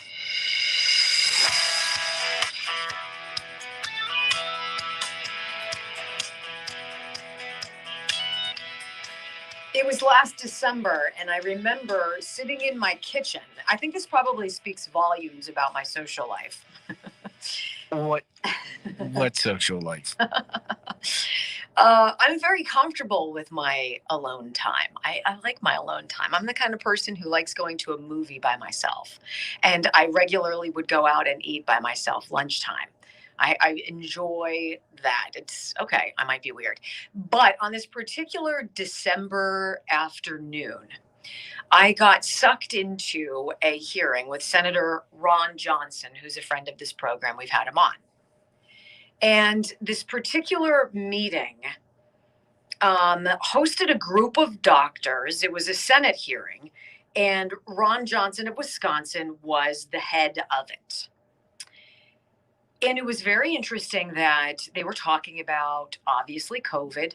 We had weathered the storm of shutdowns and mask mandates, and now the talk of a vaccine and this Operation Warp Speed had taken hold, but still there was a lot of suspicion.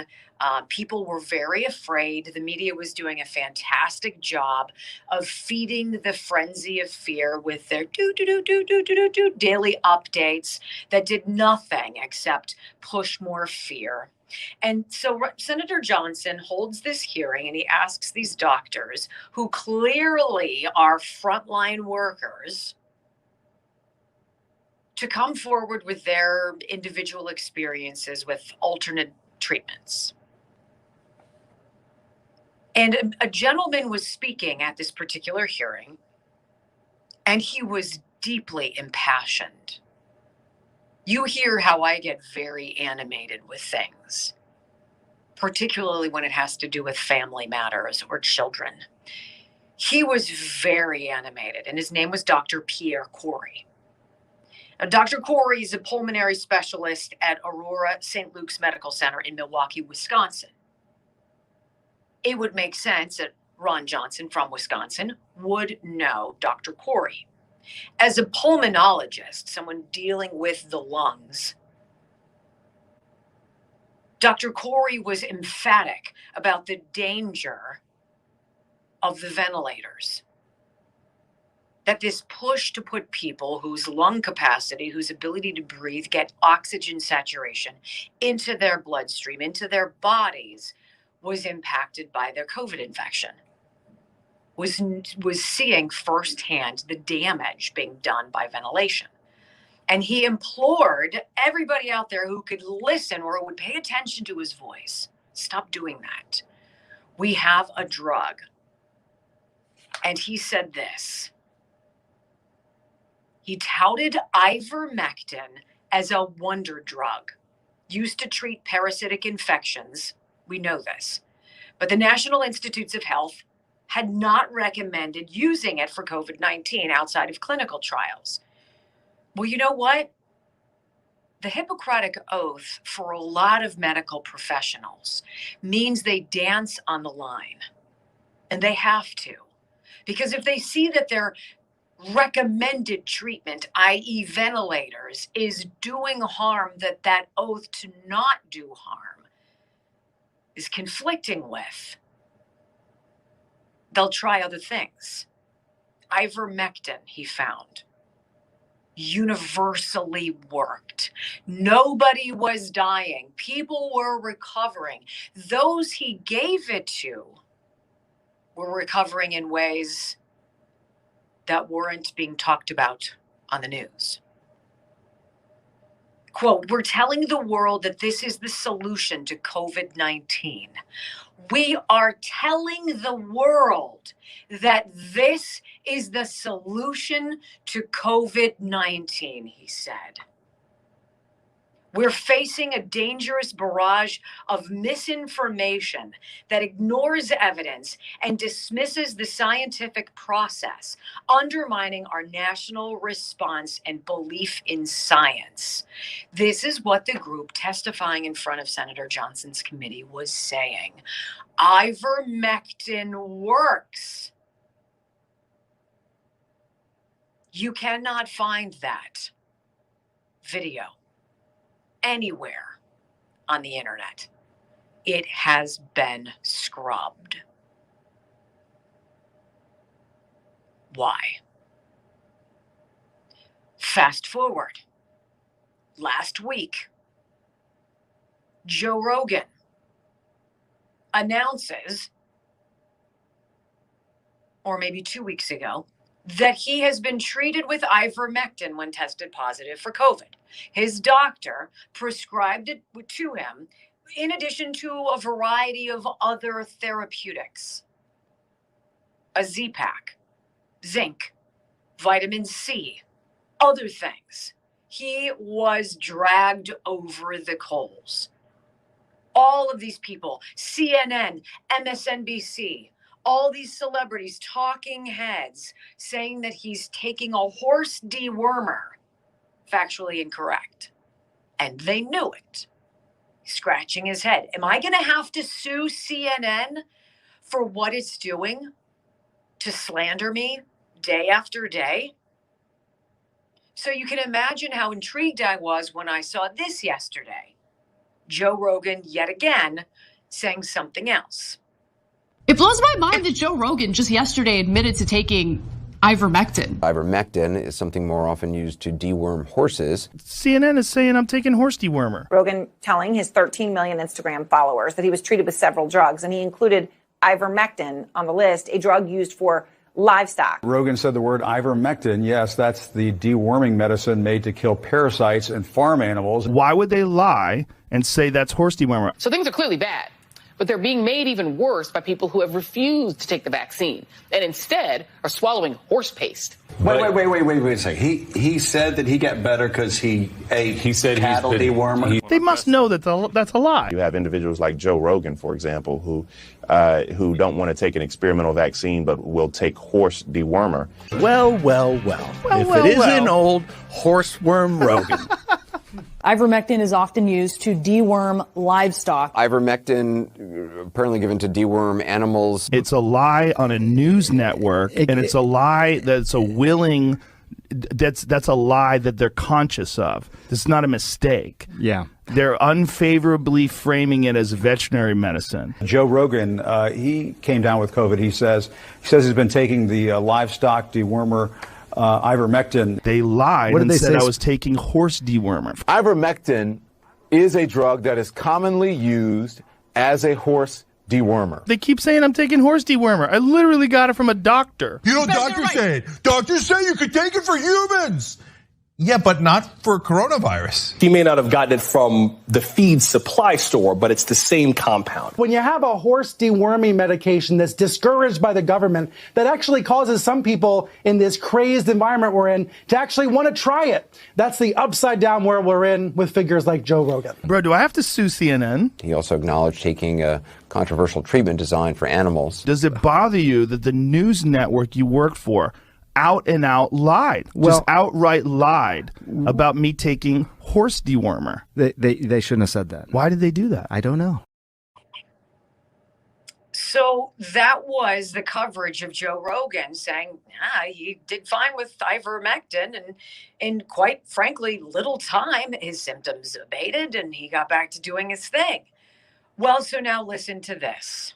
By the way, 200 congresspeople have been treated with ivermectin for COVID. Did you know that? I did not know that. Yeah. Holy crap. Google that.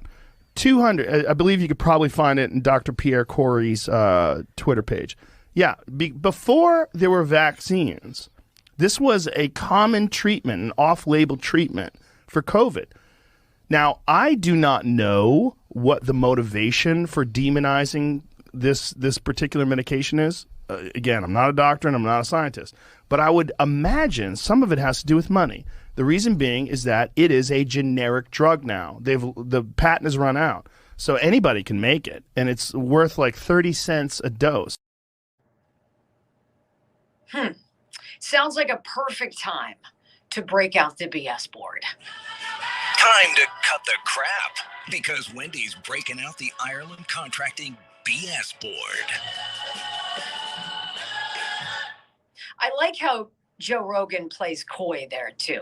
Now, I don't know why they would say these things he says.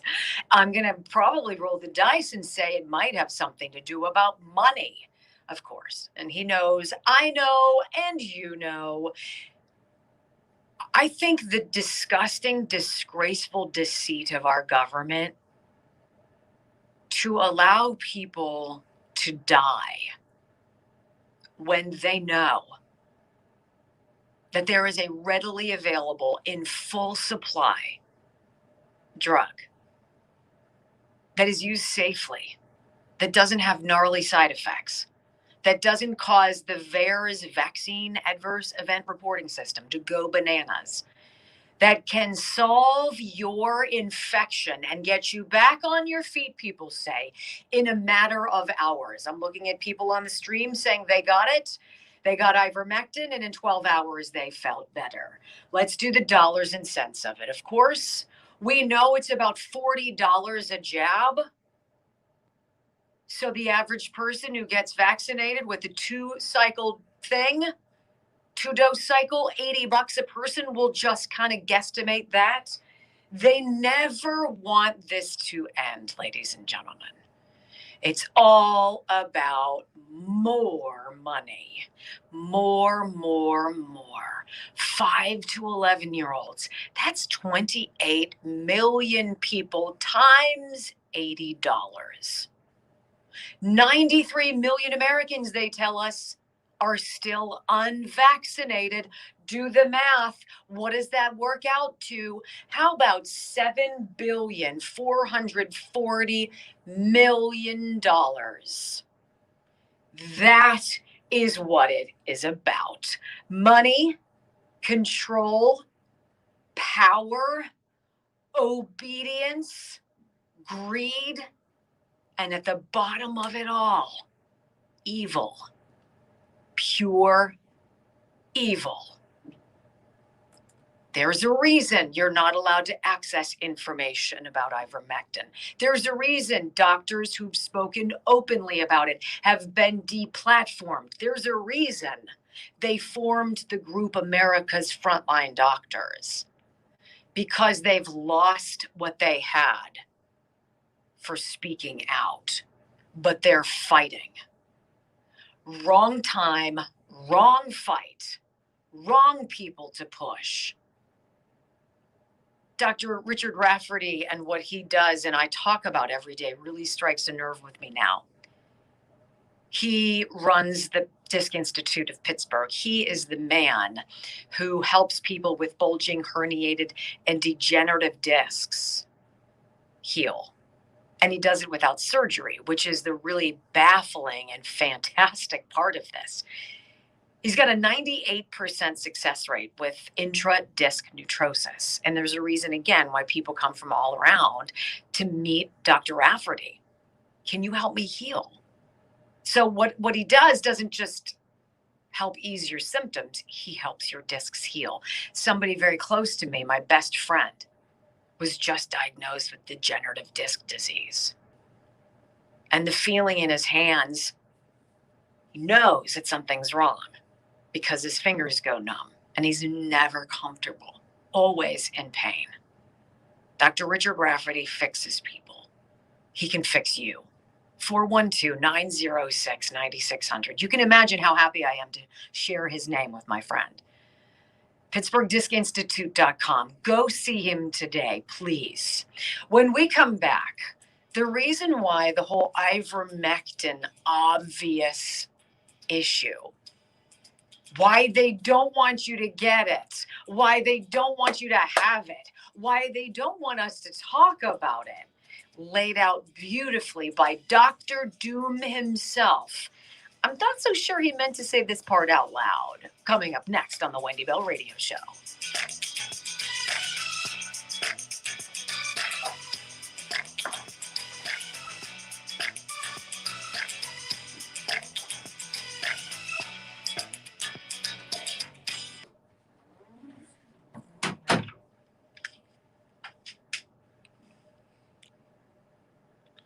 For the people that don't like my opinion or don't want to hear my opinion, let me tell you why you see me on the stream.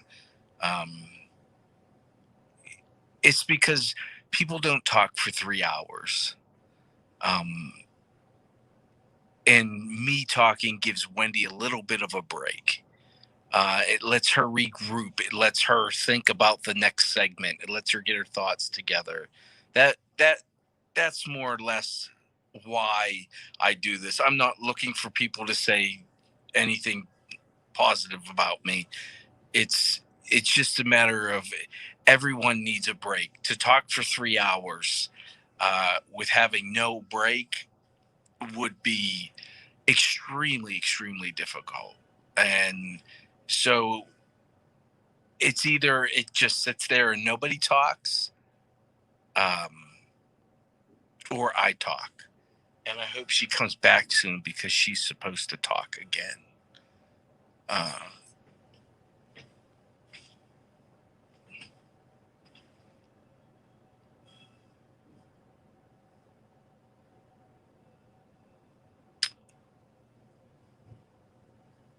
Well, looks like I'm going to do a little bit of a radio show because Ms. Bell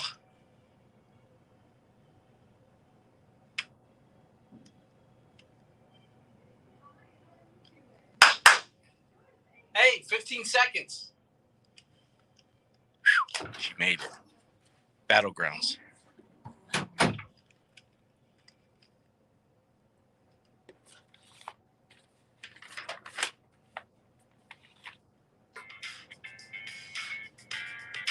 Well, guys, if you live anywhere near Pittsburgh, Pennsylvania, and you're looking for an edgy thing to do with your family, something off the charts cool, that's fun, that you haven't done before, you've got to check out the Battlegrounds. Go to the battlegroundspa.com right now.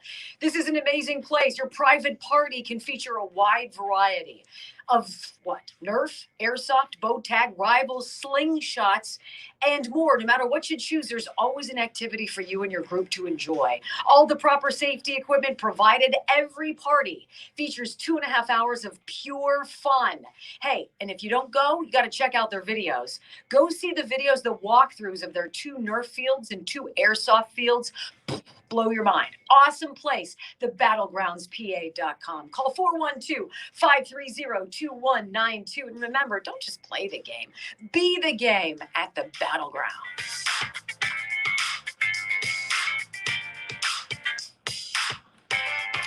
So I'm really astonished here that apparently Dr. Pierre Corey, the pulmonologist we were telling you about from Wisconsin, is saying that between 100 and 200 members of Congress have been treated after testing positive for coronavirus with the very medicine, the very cheap, safe, and effective medicine that you're not allowed to have. That people who talk about it get parodied over. They were treated with it. How do you get behind that? According to Dr. Pierre Corey, between 100 and 200 members of Congress have been secretly treated for COVID-19 with protocols that include ivermectin. None of those treated required hospitalization. None. Isn't that interesting? This is obviously a major story. Mainstream media, big tech will desperately try to suppress because it goes against the narrative that ivermectin is just a horse dewormer, which will restrict 93 million Americans from obeying and doing what the almighty government wants. Roll up your sleeve and take it. That needs to be investigated. If they get not only better insurance than you do, because remember, the Unaffordable Care Act, they don't have to subscribe to that. Oh, and remember that all the measures here coming up regarding mandatory COVID shots, they are exempt from. Remember that? Not their staffs. But we, of course, don't want anything to go sideways with our dear government. Why would they be exempt from getting the very jab that you're told you will lose your job if you don't get that your child who wants to go to college can't go to school unless they get that shot, but not Congress. No, no, no.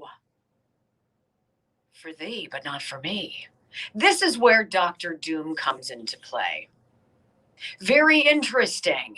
It will never end. They never want this to end. Because remember, we went from 2 weeks to slow the spread to now 4 shots to participate in society.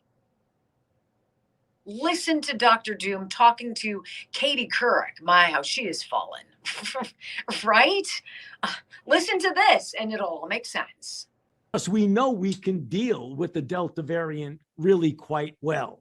My concern is that if we allow there to be smoldering infection into the fall and into the winter, because those 93 million people are not getting vaccinated for the most part, my concern would be you may allow a variant that we haven't even recognized yet to come along and, in fact, be better at transmitting and more serious than the Delta. We haven't seen that yet. So rather than be worrying about these others that are around, let's make sure we don't let new ones come in. They're greasing it for you. That's what's next. Because these selfish 93 million Americans who, for whatever reason, and I'm going to roll the dice on a lot of them, they've already had COVID. They don't really need your drug to protect them because they've had it. So this is what's coming. It's never going to end. You're never going to have enough shots, ladies and gentlemen. There will always be a new variant, a new booster, new developments. This just in. With these people who demand that you put them on high for being the scholarly experts that they are, as they lie again and again and again. It is money. It's all it is. There will be a day when this whole sordid chapter of American history will be unraveled. And the players who've been complicit, who've managed and masterminded the whole framework of perhaps the greatest fraud on the American people, when we know that there are things out there that are safe and cheap, that work, a lot of people are going to feel duped and they're going to be angry.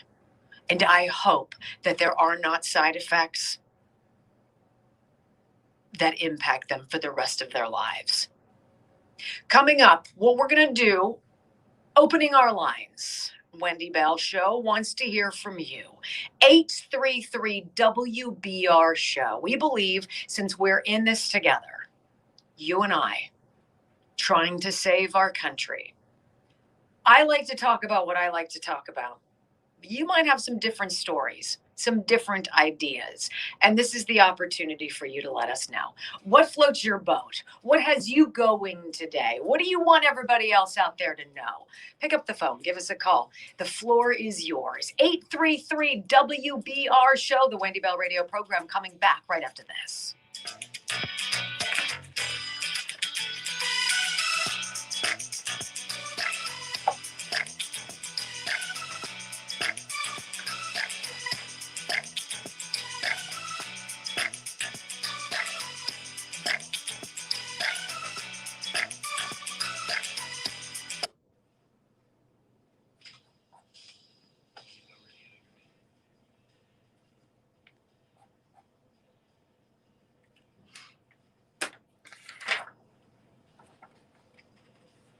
Okay, Kara, I just got to... I love you guys. Okay, thanks. I worked out yesterday. The lady who is the trainer who works me out is 60 and strong as an ox. She's outstanding. Mary Beth, I love you. My back, however, not so much. What about you? She always likes to see how much I can do. And I don't like disappointing her. So I feel like a pretzel. Oh my.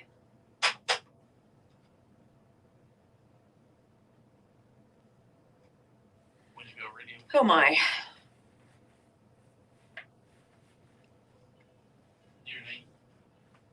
Yeah, and you know what? You're right, Lynn. By the way, viruses, they mutate last time I checked, which is why the flu virus is never eradicated because it's ever evolving.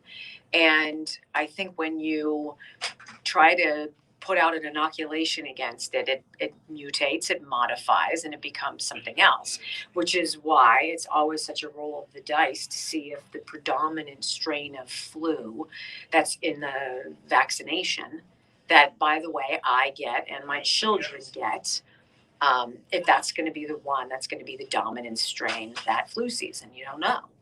But it's truly amazing that I think last year, something like 200 people, 2,000 people, something died of flu, when normally we see, what, 60,000 to 100,000. There's kind of a range in there, right? So, wow, whatever happened, we did a great job of getting rid of the flu. It's all such hogwash. And it's so blatant. And the blatant degree to which they lie to us and think that we believe them is one thing, but the number of people on the left who eat this up, hook, line, and sinker, they eat it up. You guys know the whole Let's Go Brandon story. Oh, sorry, I'm supposed to talk into this. The whole Let's Go Brandon story. So they did a poll. I talked about it yesterday. How many people, are aware of the Let's Go Brandon thing? Of the Democrats that they surveyed, 53% were unfamiliar with that phrase. And I'm thinking to myself, how are you unfamiliar with something that has happened in big sporting events, to high school football games, to all over?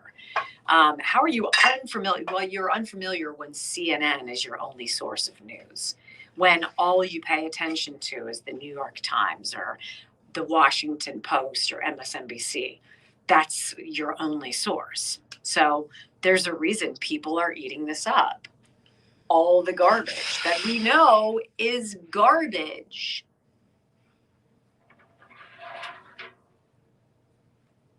You scared me.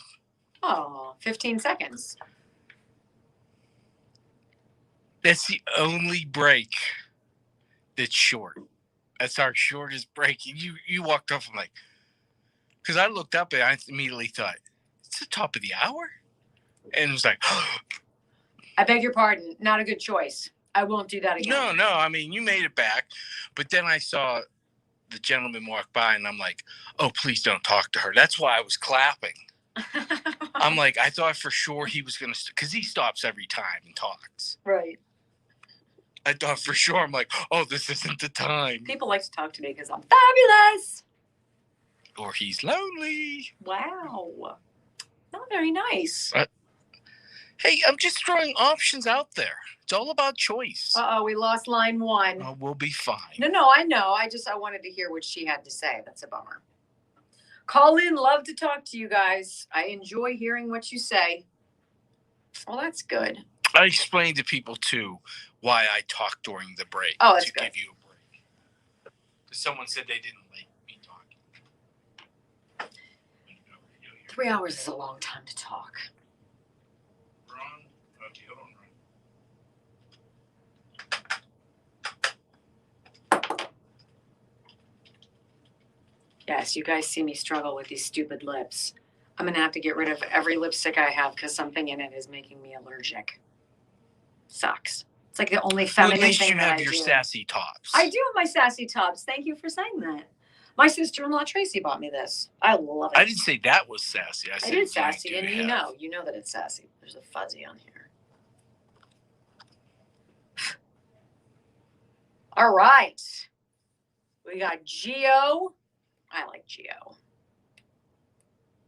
He's a good guy.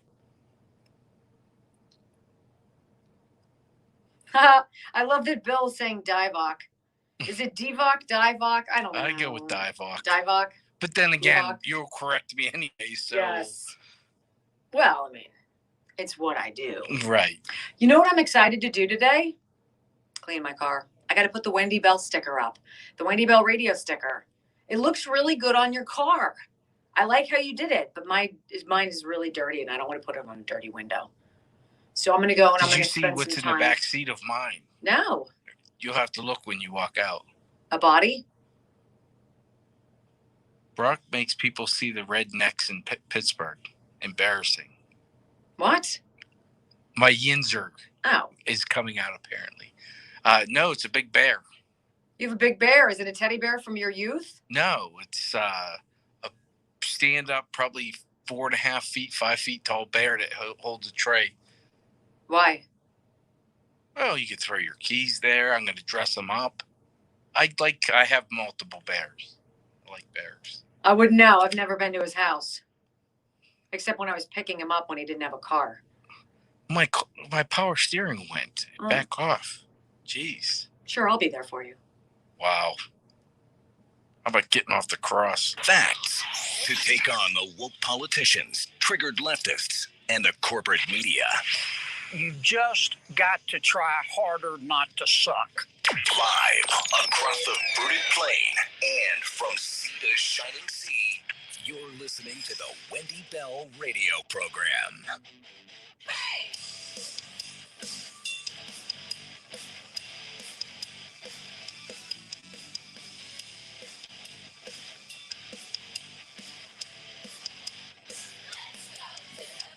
Welcome back, everybody. You are tuned into the one and only Wendy Bell radio program. It is my favorite hour of the week, or at least half hour. We'll see how it rolls, how it feels today. We do this at 11 o'clock on Thursdays, kind of ask me anything or let's talk about anything. We'll have to come up with some name for this. I think we're working because, we have Lib of the Week, which is on Wednesday usually now. We have Good News on Friday. I think Thursday should be basically we give the show to you. So let's start. We've got Gio in Green Tree. Hi, Gio. Welcome. How are you?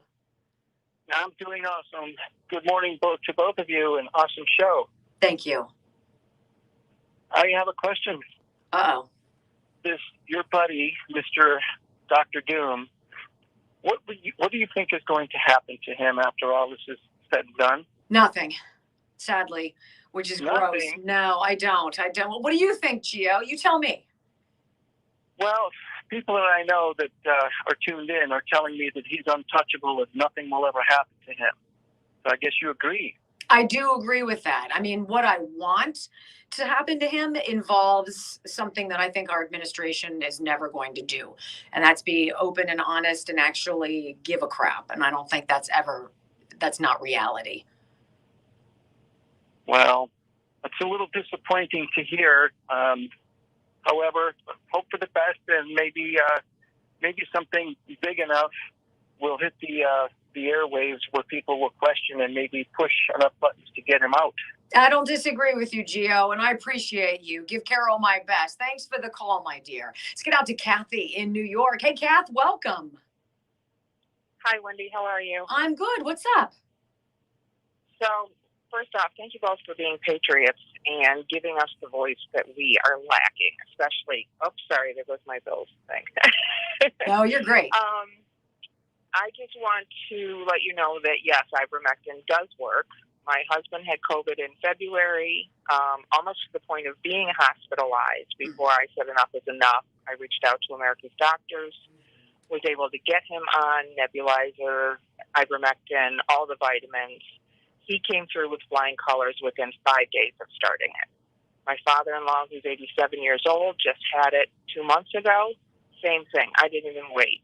As soon as I knew he had COVID, we called. We got the ivermectin within 5 days. He was up, and this is a man who's on roofs for fun, and 87 years old, and he is doing phenomenal. What did it cost you? What does ivermectin cost you? So, if I tried to do it through my insurance, it was going to be like $160.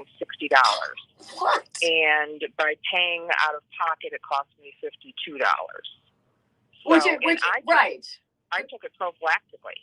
Right. Because I was caregiver for both of them. Right. And I did not get COVID either time. I do not have the antibodies. So it is preventative as well as being, you know, what's the word that I want? No, I get you. It protects you, and it you it helps you heal faster. I appreciate that, Kathy. I appreciate the call. Thank you for listening. I appreciate you. You know, that's amazing. $52 for something that literally costs pennies. But what is there a problem with our pharmaceutical industry? No, there's nothing to see here. Let's get out to Ron in Johnstown. Hi, Ron. Or is this? Yeah. Hi, Ron. How are you, Wendy and Brock? I missed you guys. I was down and out a little bit, but I didn't have COVID because COVID's afraid of me like a lot of other people are. But I had something to tell you that I think you'll be interested in. On Fox and Friends yesterday, there were 5 Navy SEALs retired, all running as a team for the House of Representatives. These guys are amazing. They talked about what's going on in Washington as an Afghanistan war, and they plan on hitting it that way. I agree. And I've said this all along. We need more veterans in Congress. It's a fact. And I do believe, like I said earlier in the program, we're going to see a freshman class in Congress that is heavy in the military. And I think that's dynamite. It's great to hear your voice, Ron. Thank you for calling in. We've got Tony in Rankin. Hey, Tony, what's up? Hey, Wendy, how are you today? I'm great. What do you want to talk about? Well, I got a couple horror stories for you about COVID. First of all, my sister's friend is she's stuck in a rehab facility. She is perfectly fine. She doesn't have COVID anymore, and they will not release her to go home. And they even went as far as to put her back on the COVID floor when she is free of COVID. And they will not let her go home until they set up a rehab at home for her. So my sister's fighting and advocating for her. That's one story. The other story is my friend's mom was fully vaccinated, and she just recently had her booster shot. Right after her booster shot, she got symptoms and she tested positive for COVID. And last I heard, she was in the hospital. She isn't critically ill, but she's afraid and she feels betrayed. You know, if you remember when Biden first touted the vaccines, it was supposed to prevent any COVID infection. That was the first stance. Correct. And like you always say, they just keep moving the goalposts and moving the goalposts. Now they're talking about a 4th booster. You know, somehow, some way we have to move on. I agree with you. And I don't think if we just judge from what we heard regarding Fauci talking to Katie Couric, there's going to be a new strain. Oh, no. There's going to be a point when the conned public, and I do get people who've gotten the shot because of their health and their situation and their age. I get that. But there's going to be a point where that portion of society is going to kind of be sniffing around and saying, okay, this smells sour to me. Enough is enough. The 2 stories that you shared, Tony, and thanks for calling, they make me sad. Because it's more of the money game. No, we couldn't possibly release you, even though you've recovered, because now we have to get you into some sort of home health care. We've got to drive up another cost for you. The unscrupulous things going on in our society never cease to amaze me. Let's get out to Michelle in Mechanicsburg. Hey, Michelle, welcome. Thank you so much, Wendy. I want to first say thank you very much for all that you do and the fact that you are out there speaking for us, because so many of us don't have a voice, and your truth is very much appreciated. I myself had COVID, so did my husband. My husband is retired military and a contract employee, and he is getting ready to possibly lose his job because he refuses to be vaccinated. Isn't that amazing when it hits home to you?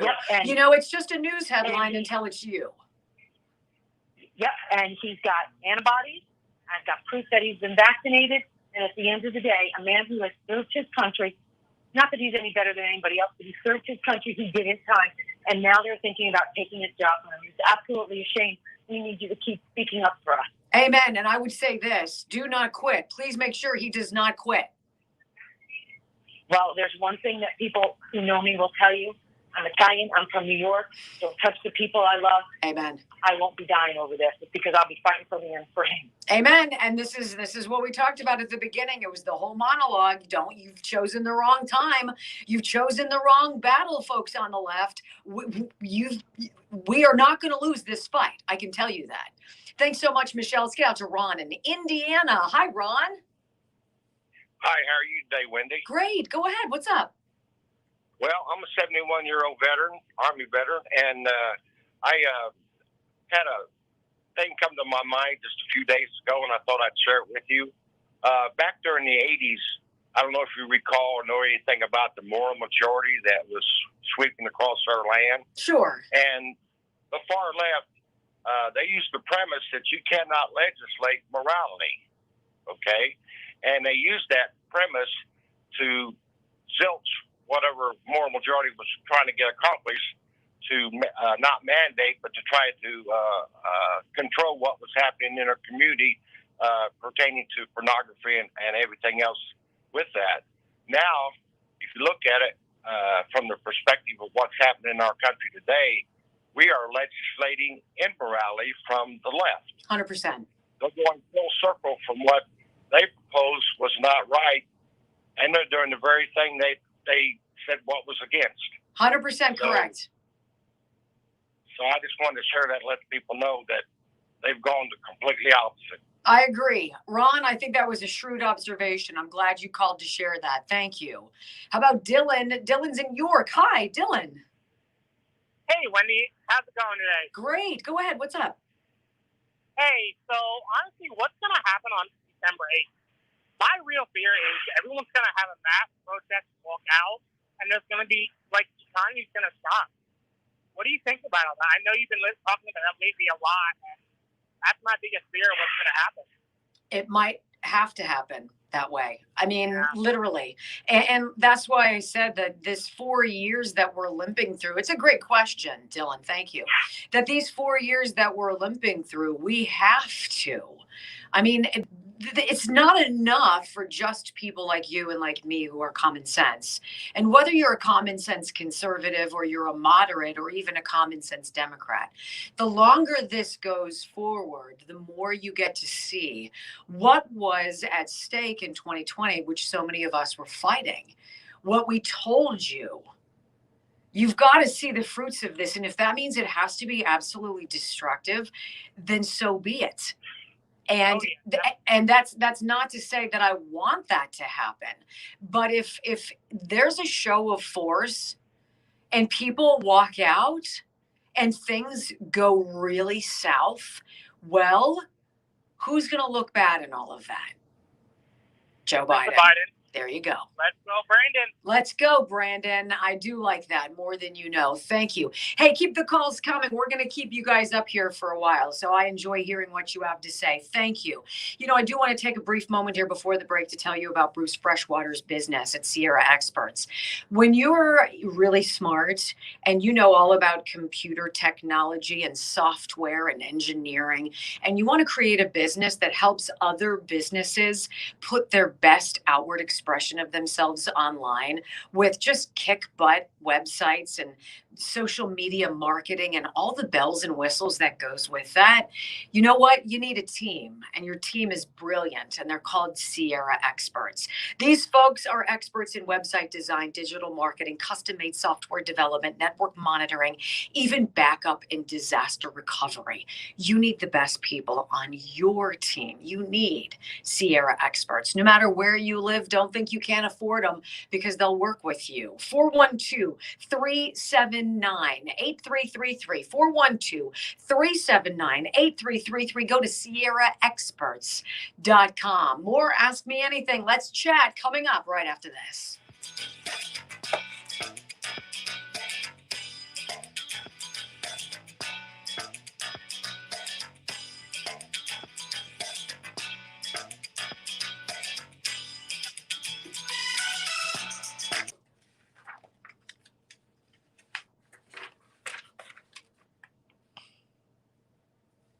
New Mexico. We don't hear from a lot of New Mexico. It's exciting to have them on. No, we don't.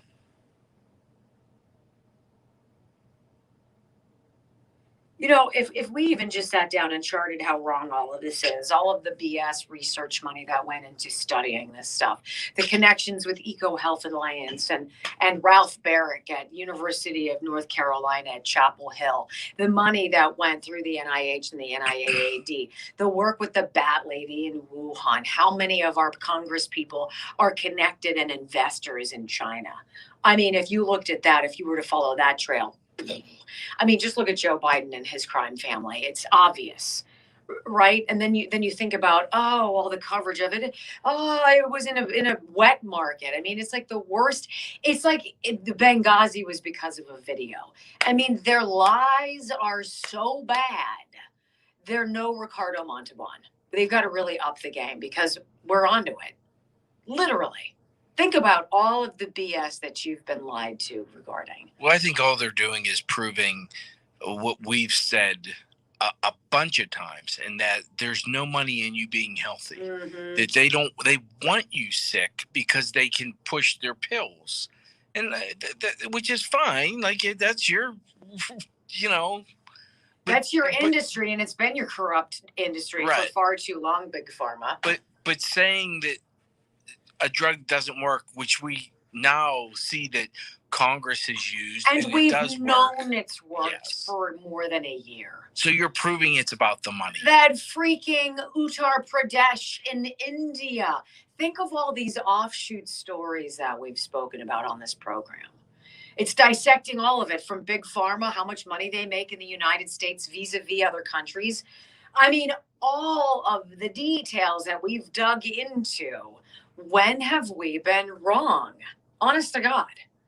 Doesn't it almost make you feel uncomfortable? Because it's like, you know that you're just a freaking cog in a wheel, and it's gross. Well, when it comes down to prescriptions being more with health insurance than paying out of pocket, there's your problem. Right. That's a big old red flag. I think that's why our friend Tom Yakupin from West Penn Life and Health, I don't even think the ads I could do for him fully encapsulate how much money he helps people save. Right. Because people don't know about health insurance. You need an expert, and he's an expert. How many people take a job with a company just because they get benefits? Yes. Right? You got me angry now. Let's get back out to the phone, see what's going on with Rebecca in Pittsburgh. Hi, Rebecca. Welcome to the Wendy Bell Radio program. Hello, Wendy. I love your show so much. Thank you. That means so much to me. I really want you to know that. That means a lot. You and Brock do an amazing job, but I want to talk really quick about our federal justice system. I'm not going to get emotional. My dad just recently passed away from COVID, pneumonia, MRSA. He was a federal inmate. They gave him, once he found out he was tested positive in there, they put him on an isolation pod with no access to a phone to call his family to tell him he was sick. They gave him over-the-counter cold medicine. Finally, by Wednesday, they sent him to the hospital where they put him on a BiPAP machine, came down with MRSA in his lungs on top of the COVID pneumonia. Where finally on Saturday, they called and told me that he was on a ventilator, fully sedated. They said, well, it's a federal holiday on Monday, so we'll call you Tuesday with updates to your father. And he died. Finally, he died on Friday from this. And I didn't even get to see him or say goodbye to him due to the justice system not allowing us to be there because of all these horrible things, for his protection, where, we had a very good relationship. He was 6 months away from being out. So I'm so sorry to get emotional. I just can't believe that it's so messed up, what our justice system does to the good families. I know that he was a bad guy, right? And they own him, but I just couldn't believe that that's how they treat, his family, that I never even got to say goodbye to him. I'm so sorry. So, I'm so sorry. Okay. No. And I want you to know that. I hear what you're saying, and I'm glad that you called, and I wish I could do anything for you. No, it's fine. I don't think he passed away from COVID. I mean, I don't ever say that because I don't think COVID. He was a 64 healthy man with no previous conditions. They killed him, by giving him over-the-counter medicine in prison, knowing that he had COVID. Rebecca, I wish I could hug you right now because I would, but I'm sending you love, and I'm so sorry. And it's important that you called, and thank you. It always feels cheap to get off of a call like that and take other calls. It makes me feel so terrible. I think this just goes to show how long this has been happening. Yeah. With the nursing homes and people not being able to get to see their family. This has just gone on long enough. Yes. Long enough. This is failure at an epic epidemic. That's the pandemic. The failures. My goodness. Heartbreaking. Let's get out to Joe in New Mexico. Joe, hello and welcome. Wendy and Brock, I love your show. Thank you so much. And my condolences to Rebecca. Yeah, I agree. I mean, that's heartbreaking. And let me tell you something. I'm going to make it quick. But I was at my neighbor's house the other day, right? And we were talking about the you-know-what. And they were saying, well, you're going to take it for self-preservation, right? Don't you think of others or in the life, right? And I'm kind of like looking at them. So there was 2 on 1. So I was talking to 2 people, 2 neighbors that were at the same house, and I'm kind of like looking at them. And you think about the brainwashing that these people fall for. Yes. And it's like, you can't win. No, and it's interesting that you bring this up because Brock and I were talking about this before the show. Each of us in our families have people that are very difficult to talk to because there's no moving, there's no even agreeing to disagree. And you just feel like all you're doing is losing ground. So you sort of throw in the towel before you even try and say, really, what's the point? Yes, exactly. And that's well put. Right. It's like, I'm kind of like looking at, donkeys. Literally and figuratively, yes, you are. Yes. Yeah, and it's not going to matter. It's not going to matter, but I think the thing is, like, kind of like, well, it's their way, and that's all. I agree. I think you have a great point there, Joe. I'm glad you made it. Thank you, sir. Corrine is in Newcastle. Hi, welcome. Good morning, Wendy. Thank you for taking my call, and thank you for all the data you provide to everyone. You bet. So, okay, if you go to managedhealthcareexecutive.com, it reported, and this is about a month ago, $32 to $37 each per shot. And then you go to Our World Data, about a month ago again, it reports that 6.7 billion, 20.5 million shots have been given around the world. That's not counting boosters. If you do the math, that's well over $400 billion. I think you reported a little while ago that during the COVID session, these companies have made like $90 billion. So where's the rest of the money? Right. This is all about money. Of course. This is all about money. Of course. You nailed it. And then, these people that say, follow the science, they don't agree. They never did agree. Doctors don't agree. So what, we follow the ones that you agree with? Give everybody the choice to make that decision because they don't agree. I agree with that. You and I will agree with that. And I appreciate that call, Corrine. Thank you very much.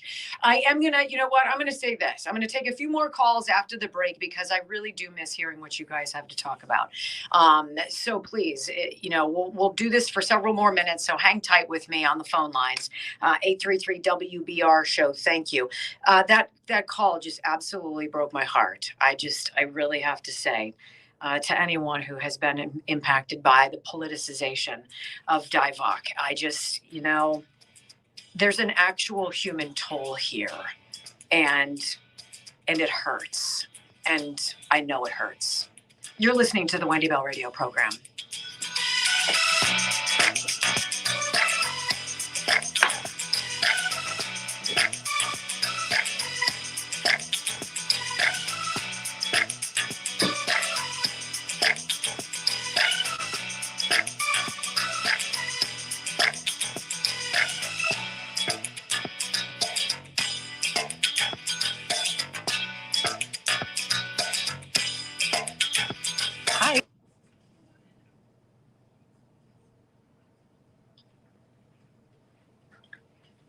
It's just the cavalier nature with which we've been treated. They don't. Wendy Bell Radio, your name? There's nothing real. Randall? We're living like in the Great Gatsby. Everything's phony. It's all manufactured, purposeful. It sucks.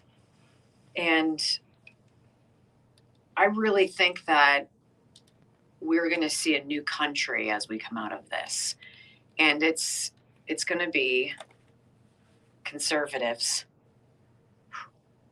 and everybody else. And it's like a revolution almost. I think there are going to be people who literally pick up and leave where they live and go somewhere else to be in an environment of like-minded people who agree with the basic tenets of American exceptionalism, and will actively tune out the voices that want to share a different narrative. And quite frankly, thanks to the Second Amendment, we are a well-regulated militia. We are armed. We know how to use our firearms. We can protect ourselves, and we want to be left alone.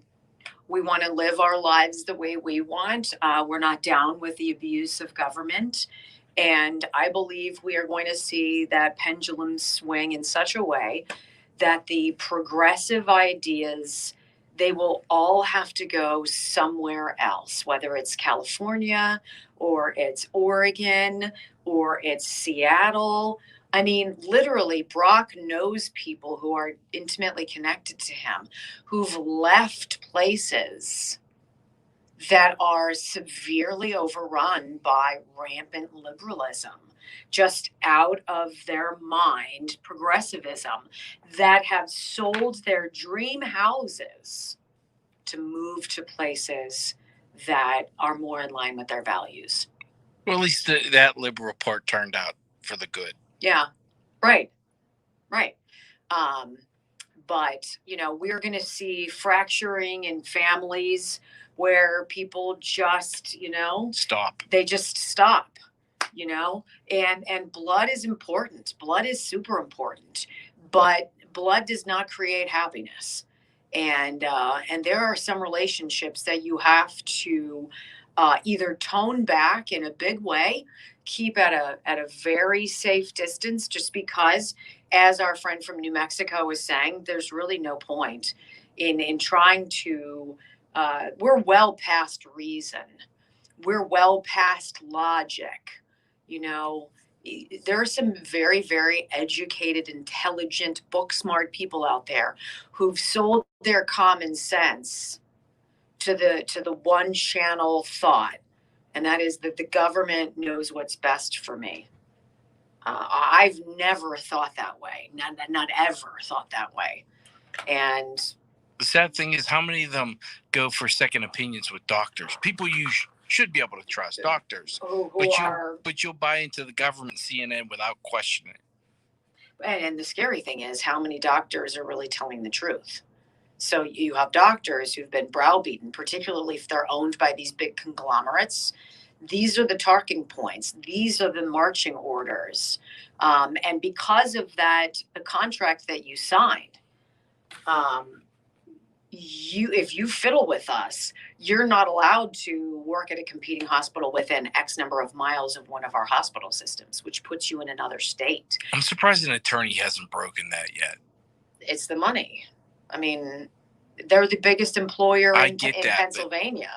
They've had the chalice of power that I guess Tony Fauci has been nipping out a little too commonly. And so who wants to lose that power? My great utopia would be just peace. You do you, I do me. Government stays out of my life. Everybody's happy. You're not guaranteed the outcome, but you're guaranteed the opportunity to achieve the outcome. And what we want in our country today is we want people to be rewarded for not being participants. You can suck it, because that's not how I was raised. We work hard every day, and so do you. So if you don't want to participate, you don't want to play ball, okay. But don't come grab my ball and take my ball home. No, you can move to California. Just go there, Move to Colorado. I love Colorado, but you've infiltrated Colorado for far too long.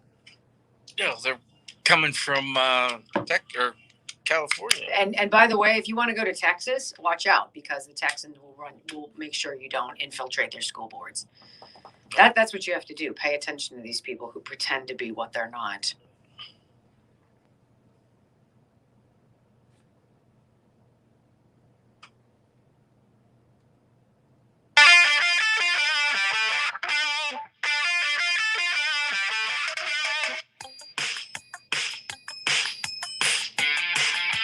All right, welcome back, everybody. You're listening to the Wendy Bell radio program, broadcast here every day, 3 hours of common sense conservatism.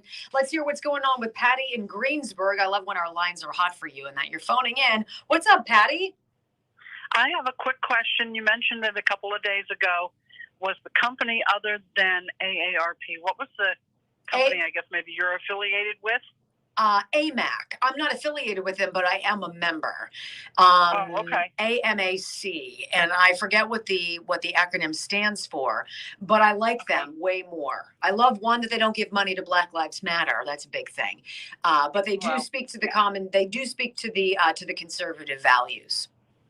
That's what I'm looking for. Bing, bing, bing, bing, bing. I love the call. Thanks, Patty. Good luck to you, my love. Thank you. Joseph is in New Jersey. Joseph, hello. Yeah, hi. Just a thing that most people have no idea. There's such a thing called secret ballot. In 1890, basically, whenever we vote now, none of our information is on the actual ballot. You know, it could be on an envelope and somewhere else. So the Democrats trying to tell you it's for your safety. You remember, everything they do is for your safety, for your health. Right. We want to make sure no one finds out. You know, some bad man will go inside the ballot box, which is obviously, you know, in Democrat cities, it's completely open to public. Anybody could, which is nonsense, right? That's how they scare you. Sure. So people, logical people, I used to teach math, for example. Logical people say, okay, that is number one tool for fraud, because if I want to do fraud, that's exactly what I would want. Sure. It's one of my tools, that you could never go back inside that big box and you could never verify, even though thousands of people outside telling you that that's not who we voted for.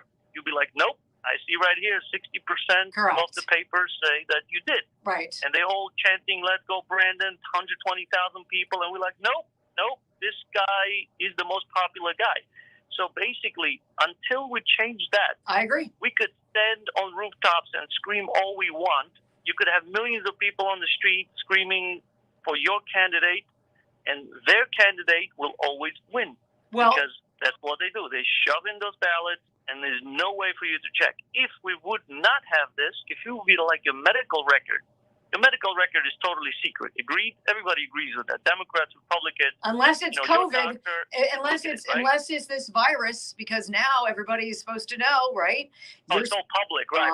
But in all seriousness, a real medical history, you have a history which is secret, and yet the right person at the right time could look at it to help us.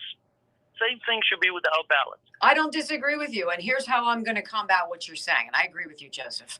The only way I believe for us to fundamentally change the whole voting system back to the way it used to be, and we're not going to do it when there are Democrats in office, assuredly, but we have to show up in such great numbers, like literally beyond the ability to stop things in the middle of the night and cheat. There has to be such an overwhelming backlash, such a huge preponderance of votes on the side that we must have win, that there's no possible way to cheat. Then when the victories are had, the rules go back to the way they were, and we get Dominion, ES&S, and all of these other companies the hell out of our country. That's what I'm going to say. Appreciate the call. This is Randall in Texas. Hi, Randall. Welcome to the Wendy Bell radio program. How are you doing today? Great. Love what you're doing.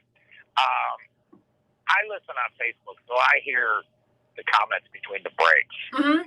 And you and Brock were talking about how the pharmaceutical and the medical industry is money orientated. And for those people that don't believe that, before COVID, there is a whistleblower summit a 3-day whistleblower summer in Washington that exposes all this. And one of the panels is guardianship. And for those people that think the pharmaceutical industry and medical experts aren't about the money, one of the subject matters in this is the guardianship, and they have the right. And once your money runs out, if you're at the last stages of life, if you're incurable and your money runs out, they actually stop food and water for your elderly loved ones and starve them to death. So for those people that don't believe that, look into hospice and that. When your insurance runs out and you can't pay anymore, you know they what? actually Well, starve you. Randall, I will say this. I think that there are probably really quality nursing homes and assisted living facilities, but I would say by and large, it's a very difficult and corrupt industry. I have heard of nursing home providers who take life insurance policies out on their folks who come in. So they take life insurance policies on the people they are housing and feeding and taking care of. And then when the person presumably passes, which they do, they then keep the majority of the benefits and give a paltry amount to the beneficiaries. So I believe that there is rampant corruption. And I would be positive, too, that there would be a lot of dirty medical stuff going on. I think elderly people, by and large, can't fight back. It's despicable. We've seen the evil in this country. Does anything surprise anyone anymore? How about Lisa in Harrisburg? Hi, Lisa. Welcome to the show. There we go. Now I've got you. I got you. There you go. Hey, beautiful. Hi. Nice to see you. Oh, thanks. Condolences to Rebecca's family. That's heartbreaking. I agree. I took my dog to the vet earlier this month for his annual lab work and vaccines. And I asked the veterinarian about ivermectin. I thought, she would know more than anybody about it. She said, oh, no. That's just for animals. That's HeartGuard. That's what you give your dog for heartworm. There was no comment. And I'm sitting there thinking, well, how does this affect vets? I mean, I get that maybe doctors are threatened by people to not mention it, but why would a veterinarian be downplaying it when she probably knows more than maybe the doctors, being that she is in veterinary medicine? Unless she doesn't know more than the doctors, unless she watches only CNN. I don't know, but I think it's interesting. But really, is this surprising to you? I mean, this is the world in which we live. You get conflicting stories, but if you actually are onto something, and people will all agree that, that ivermectin has had great success and it ought to have been widely investigated. When they shut the door on that entirely, there's a reason. You're not going to get rich anywhere in big pharma if you're going to agree that this scourge pandemic, this great plague that caused our kids to be locked at home on their freaking Zoom calls, that forced you off the job, that's now forcing you to do something that you might not want to do, or else, if there's a cure for it that's cheap, that's affordable, that's readily available, and in great numbers all over the place, that doesn't involve this frantic Operation Warp Speed, that can't completely consume the world news forever, right? Well, what kind of good is there in that? It sort of loses its luster. I believe ivermectin held more of a key to anything than hydroxychloroquine. I think the only reason why hydroxychloroquine became something that people got, kiboshed from talking about is because Donald Trump spoke about it. We know that has benefits as well. And furthermore, I mean, we know from what we've told you on this program that when you take a look outside of the corrupt United States, and every country has its own corruption, let's not fool ourselves. You go to one of the most populous areas on planet Earth, India, and you look at what they did in the state called Uttar Pradesh, population 245 million, and you see what the folks in India were able to do and mobilize with the help from the World Health Organization and, yes, our own CDC. You have to ask yourself, why didn't that happen here in the United States? If they can get 10,000 people to go door to door and to do so in such a way that they can effectively eradicate COVID there from 245 million people, what in the Sam Hill are we doing here? Time for one more call. We've got Kim in Michigan. Hi, Kim. Welcome. Hi, Wendy. How you doing? Great. Go ahead. Okay, my apologies. I'm a small farm in Michigan. The only thing I know about ivermectin is that it's a poron for worms and cattle. Sure. That's why it's freaking me out why everybody's taking it for COVID. Because it's not what we're talking about isn't the use of in animals. Obviously, it's been used to treat infection all across the world for years and years and years. So it's not the horse dewormer that the media is telling you about. It's not like they're taking it from the feed store and they're saying, "Hey, Kim, use this if you get COVID." So there's the big misnomer. If I'm not mistaken, it treats malaria, and that's how they know how effective it is. It's also won the Nobel Peace Prize. What did? Ivermectin. Really? I'm pretty sure, yeah. The makers of it did? Yeah, obviously, Right. yes. I was going to say, wow, I didn't know that. I'm pretty sure I heard that on Joe Rogan. Hopefully not CNN. No. They wouldn't report that. No, they would not. But so Kim is asking, wait a minute. I'm obviously a farm person. I hear this with livestock. Why does everybody talk about the only reason that Kim might possibly say that is because she's heard any of these news reports making fun of people who've taken ivermectin. Look it up, Kim. It's not hard to find. In the break, I'm going to look up and see, by the way, if Brock is correct. People were telling me I was correct. Wow. Look at you. I'm just saying. You're just an average guy, right? Just correct.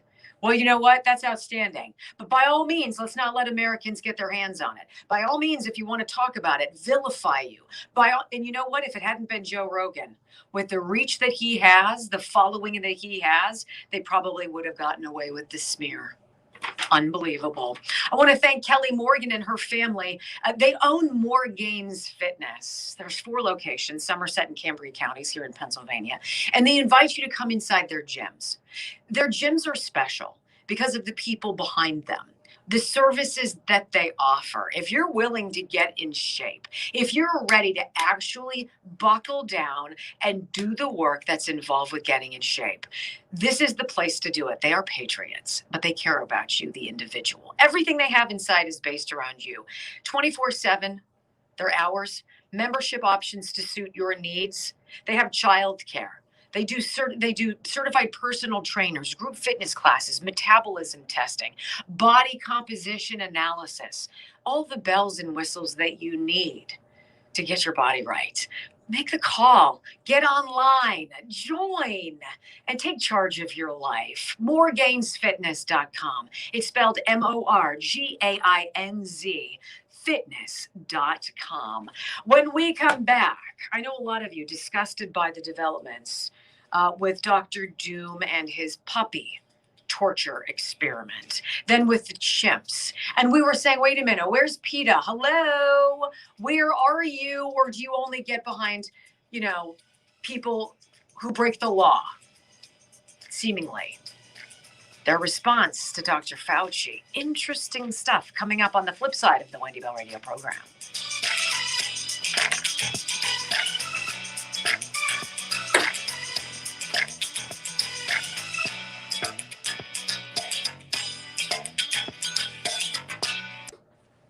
Why is it that these organizations like the ACLU only support liberal causes? Shouldn't civil liberties be about everything? Shouldn't your attorney general be about everything, like ours here in Pennsylvania, who's really just a partisan hack, I think? Shouldn't you be about everything? Did you see his latest tweet? One of his tweets from yesterday? No. About Ted Cruz had mentioned a parent doing the Nazi salute at a school board meeting during his talking to Merrick Garland. And he had said, my gosh, someone thinks that it's tyrannical like the Nazis, and gave a salute. He posted, how dare him talk about this on the day the Tree of Life shooting happened 3 years ago.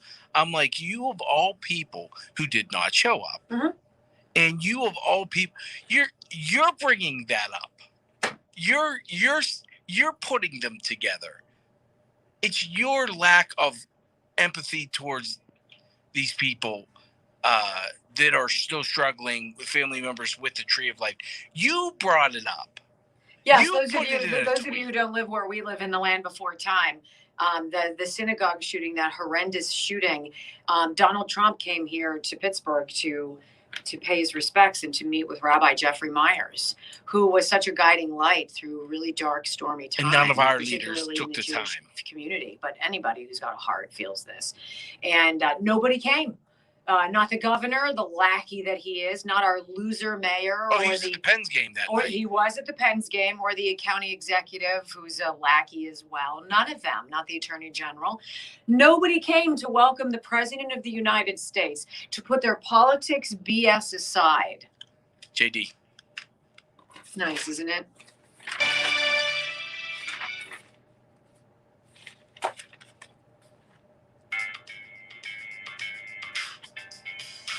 You know, it's never a sexy time to sit down with somebody and talk about you dying, right?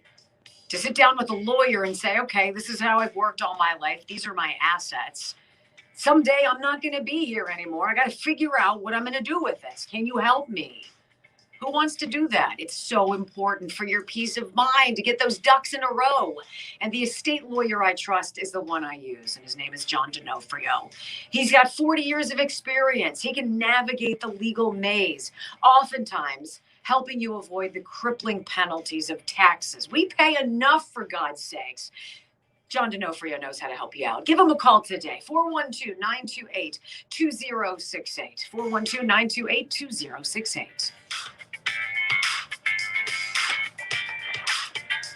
You know, I was interested as we were revolted earlier this week talking about the just ghastly experiments that the NIH and the NIAID approved, funding the torture of beagle puppies eaten alive by bugs. And to what end? To what benefit? To move what needle? You know, and I think this whole story is so indicative of where we are in general right now. It's like the Black Lives Matter thing. We're going to say we're doing something, but we're going to prove no progress. There's going to be no progress report. There's going to be no results given. There's no analysis. There's no review of the benefits of said organization. If there's going to be medical research, and people like you and like I are supposed to pay for said medical research through our tax dollars, there needs to be a predictable and demanded review of whatever was studied. Did it benefit anybody, or were you just getting off on torturing animals? What exactly did we benefit from there? So we've been wondering, hey, where's PETA? Where's People for the Ethical Treatment of Animals, who has been rabid about people in the past? Well, PETA has renewed efforts to hold the National Institutes of Health accountable for programs involving monkeys, revealed through a Freedom of Information Act request last year. Another series of cruel experiments using beagles recently sparked outrage from PETA and lawmakers on Capitol Hill. Breitbart News is reporting that both Democrats and Republicans signed that letter demanding to know why the National Institute of Allergy and Infectious Diseases, Dr. Anthony Fauci's workplace, and one of 27 institutes under the NIH umbrella, partially funded an experiment that locked beagles' heads in cages while hordes of hungry sandflies ate them alive. According to The Hill, the beagles were infected with disease-causing parasites to test an experimental drug on them. So we're going to kill beagles to effectively create a medicine to prevent beagles from dying. That makes perfect logic. The Washington Times reported on PETA's push against the NIH's Elizabeth A. Murray, who works in the National Institute of Mental Health's intramural research program. Sounds like a sporting club, doesn't it? Hey, everybody who wants to torture animals, let's get together, right? This is going to be great. For more than a decade, Murray's multi-million-dollar budget funded monkey studies. Well, PETA wanted to know the purpose of the experiments. What's the track record? What's the results of them? What kind of evidence, if any, exists that treatment and condition of the animals being used in the experiments was actually even remotely humane? More than 18 months after its initial request, PETA has some answers, some pictures, and videos, all of which are disturbing. The dollar costs of the monkey experiments have been staggering. The results have been disappointing. The manner in which the living primates have been treated is appalling. Listen to this. Ms. Murray, in the intramural research program underneath the National Institutes of Health, has received tens of millions of dollars in funding from the NIH, part of the Department of Health and Human Services. According to NIH's funding database, she received $3 million from 2007 to 2008, and wait for it, $33.2 million from 2009 to 2019. That's more than $36 million in 13 years to carry out benefits on dozens of monkeys without any tangible effects for humans. Benefits, I should say. Is it enough? Are we enough? Is it enough now? Have we tapped out? Can we stop? Rather than pushing through infrastructure or whatever BS bill is loaded with pork that doesn't benefit freaking anybody, how about we tighten the purse strings of the out-of-control spending of these lifelong bureaucrats who've never had an actual freaking job? How about that? How about before you dip into my pocketbook, before you dig into my husband's wallet, where we are already taxed beyond imagination, how about you guys do a little self-evaluating? Trim your own fat. How about you're accountable to the public? How about you're accountable to the animals that you torture and kill? How about you answer these questions? This administration says it's humane. Bullcrap. Oh, you'll like to know that Joe right now is on the Hill begging for 1.75, and the squad and Bernie are not happy with how much. That's not enough. That's not enough. It's not enough. We need more. Let's never look at what we're doing wrong. Let's never look at our failures. Let's never look at our abuse, our corruption. Let's just sock it more to the American people. That is your government. That is your today's progressive, wacko, leftist government. Feels good, doesn't it? And that's what we fight every single day. Please download the Wendy Bell Radio Network app if you have not. Until tomorrow, peace.